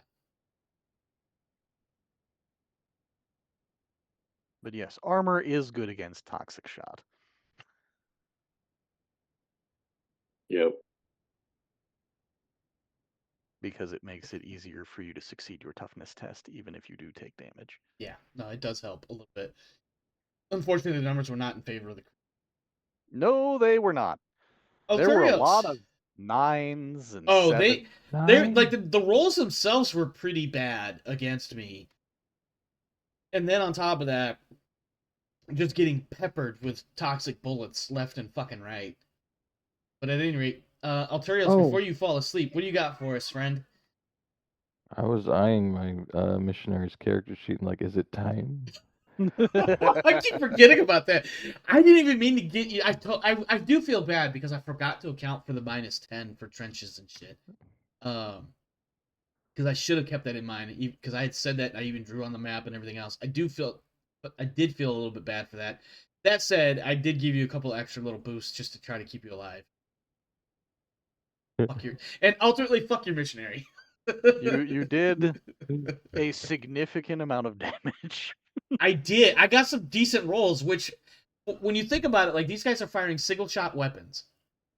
The fact that they were hitting in the first place, and then consistently across a group of, like, 8 of them, that's like, wow. I've never rolled that well. You throw enough dice, and they just start evening out. How offended is Icarus that he got wounded by a very primitive weapon? Yeah, these weapons. Go ahead. I am curious about this, and then I'll read you the. Well, you can see the crew. They're practically muskets. Yeah. I mean, museum pieces still hurt. This is true. You get shot by a musket. If it's a functioning musket, it's still gonna hurt. This is true. Yeah, I actually was quite dismayed when I did get a shot or two on the combat servitor, and the best I could do is maybe chink the armor. Like, really? That's the best Can't say that, Omar. I meant plink the armor. What did I say? It is. Oh, I probably said something not plink. It chip the armor. That's what I meant to say. Yeah. It definitely doesn't have more than one meaning in usage. No. I'm sorry, people. Please don't cancel me. Well, the crude hunting rifle isn't that. I mean, it's still an energy weapon with penetration. I mean, yeah, it is a breech loader, so that's a thing. But you know what? I think we're gonna have to create a scenario where the missionary makes an appearance, but Icarus isn't actually dead. I feel like Altarios really wants to play this missionary. It's just the thought of finally having a.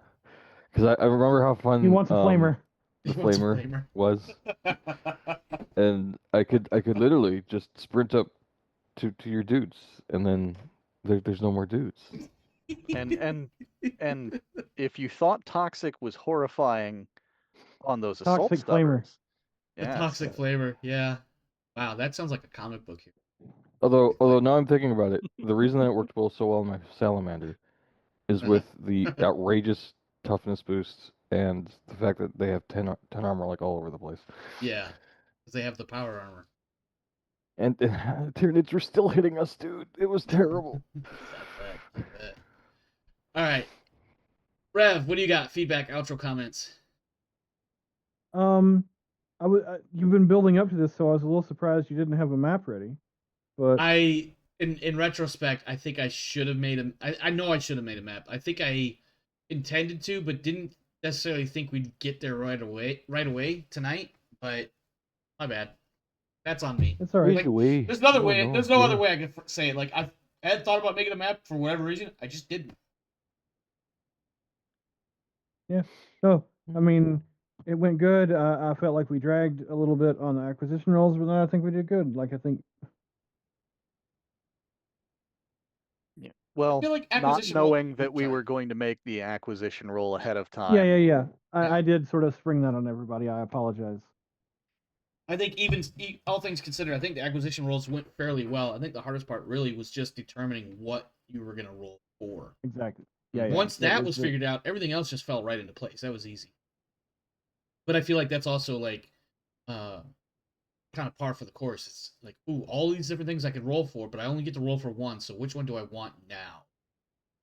And then once you know what you want, figuring out what the number is to roll against, that's easy. That takes seconds. Warner, what you got for us, sir? I had a lot of fun. Good. I thought that the combat went really swimmingly, actually. Swimming I in am toxic goo, you mean? I'm still a little disappointed that I have not been able to pull out my new trick, but it just didn't make sense to do it yet. So, What's this new trick, or is this something I need to wait for? well, You can tell I me to mean, wait for I it. It's can okay. I can tell you in advance. It's not that exciting, Okay. but I now have dual shot and hip shooting, so I Oh. can move my full movement like a run Yeah. And and still have then a make a single shot. shot with Yep. 2 weapons at once. Han Solo would like to know your location. That's what I'm hearing. And hit somebody. And because it's dual shot, both damages go at the same time, so the armor and toughness only apply once. Oh, that's some bullshit. That's the bullshit right there.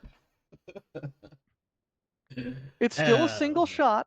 Yeah. It's still a single So shot. you It's still not. roll, but you roll 2 attacks, but it gets, or do you roll 1 attack? I and you roll just 1 take... attack.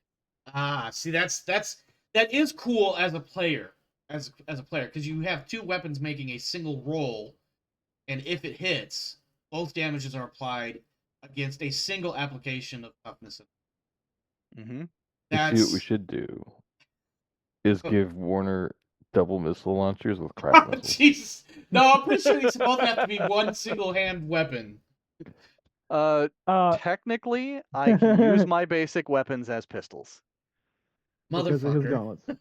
What about heavy weapons? Can you? Yeah, missile launchers I are heavy cannot weapons.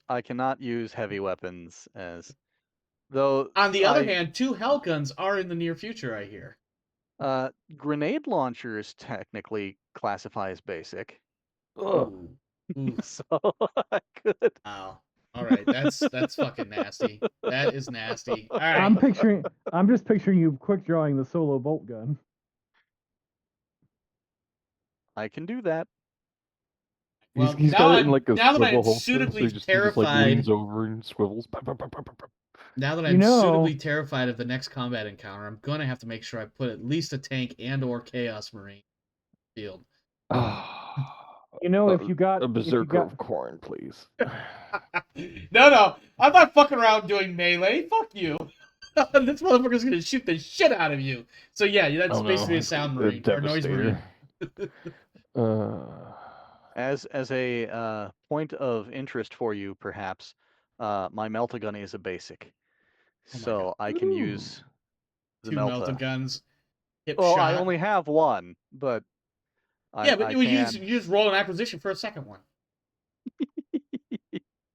And now you're like Rambo with single hand M60 at the end of a movie screaming "you fucking assholes" or whatever it was he screamed. I have other acquisitions I'd like to make before that. I'm sure you do.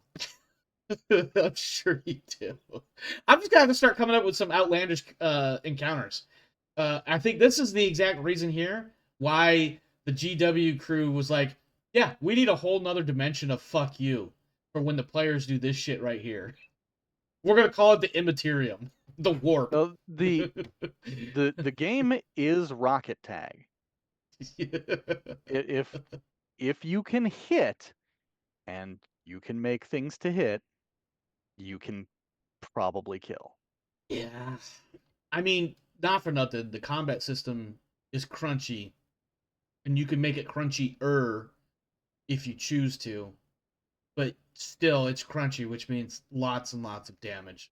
So the thing on this game is the same thing as Shadowrun. Anything the players can do, the GM can do better. Anything the players can bring, the GM can bring more. It's just how antagonistic you want to be. So, as a case in point, if you notice that all of these guys have the talent Swift Attack, that's 2 melee attacks in a single round. That's a full action. Yeah, crew are pretty nasty in melee. And I had considered, but so far, narratively, getting anybody in melee range has been very minimal. I had to charge a bunch of orcs at fucking Icarus down a tunnel in order to get anywhere, and I ended up banging on his fucking combat servitor more than I did on him because it was a Pretty bigger good. threat. Pretty good actually. He was Yeah. pretty beat up. Also, you could have, if you wanted to be terrifying, given them Kroot bows instead of the hunting rifles. Because with a fully automatic rate of fire of 8 and 1d10 plus 3 rending damage, pen 3, tearing, and toxic, Ooh.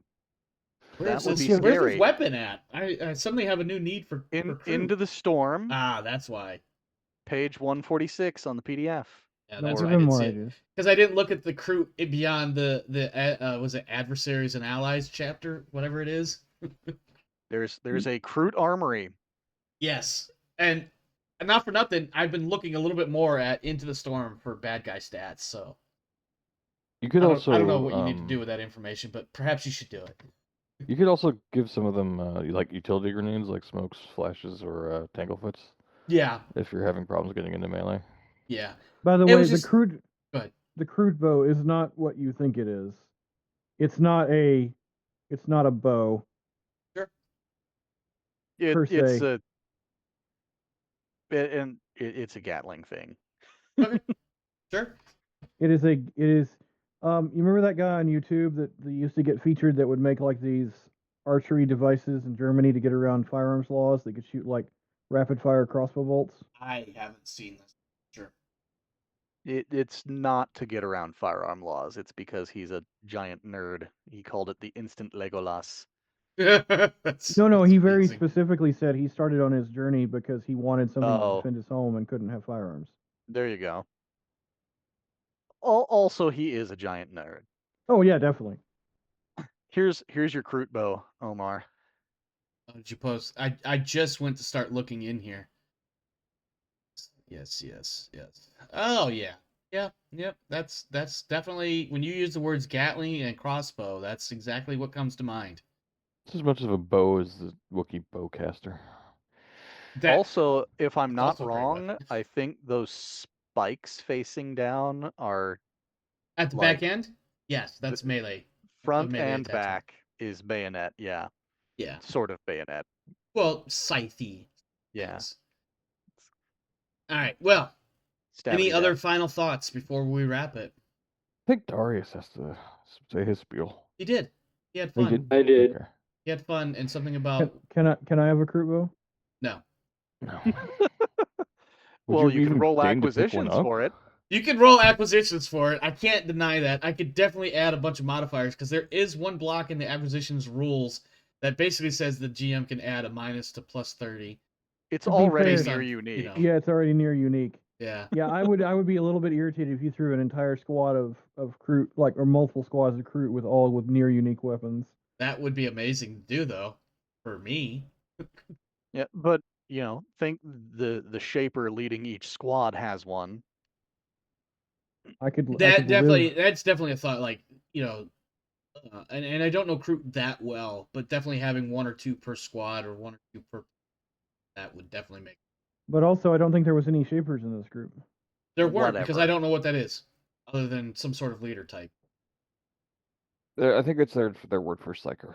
Ah. No. Not No? really. Okay.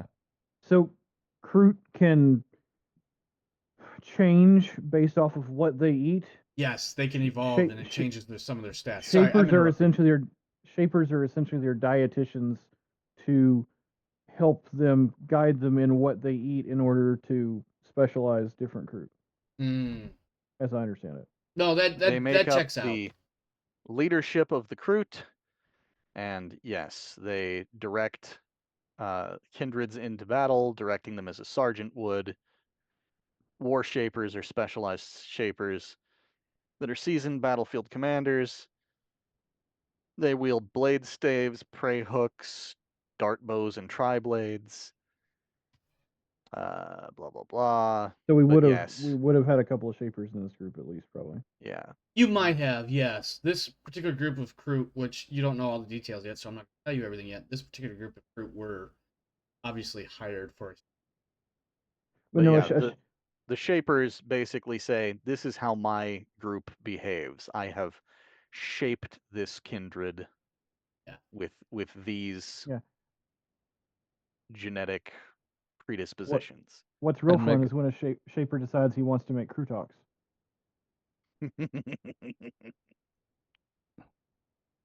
At any I'd rate, make a Tau joke, but they're not in this sector. something about fish. Actually, I think there is a Shaping book fish? for Tau in the Koronus Expanse. So Really? Omar, Not supposed to Crutox be. are what happened when you basically force feed a bunch of like beasts of burden, And and turn you them end up into with sentient cows or something. So picture something more akin to like half Crute, half ape. It's also capable of like lifting and moving enormous loads. What is the race in World of Warcraft that are Massive giant forearms, like little cow, small back buffalo legs. sorts of creatures? Tauren. Not at all like that. Hold on, let me get you an Are image you of a Crutox. more like Croxigar? In World of it Warcraft, would be closer to Croxigar in 40K or in fantasy, yeah. But what is You're thinking of Tauren. Torrent? That's it. And they are bulls. Now that you said Torrent, they're definitely based on what is that? Bovine. Ooh. The hoof. Here you go. There's your Crutox being ridden into battle. I'm afraid to look at this. and it's still Yeah. a Crute. Yep. Yep. No, that's fucking scary looking because what's to stop the dude with the las cannon and shit to hop off and just let the Crutox go ape shit? Well, that's actually the thing. Like in some of the different games, I don't know about the tabletop setting itself, but I do know in some of the games where there have been Crutox, if you sometimes, depending on the type of fire directed at them, you can kill the rider, but then basically the Crutox themselves goes berserk when the controlling rider is dead. You kill Fred, me smash. Yeah, but in addition to their incredible increase in strength and resiliency, their intelligence goes way down. As one. So they're basically over. All right, well, that is it for us here tonight. Thanks for stopping by. Thanks for hanging out. Hope you enjoyed the show. If you did, please Yeah. consider smashing all the buttons, liking, subscribing, sharing, etc., and etc. Stay safe out there. World is a crazy, grim, dark world. Sometimes I want to leave, to be honest. But not in that way, just to go see what else is out there. Reasons. But that said, do what you got to do to take care of you and yours. And as for me and mine, we are out of here. See you next time. Smash Auf Wiedersehen! Smash Smash button. buttons.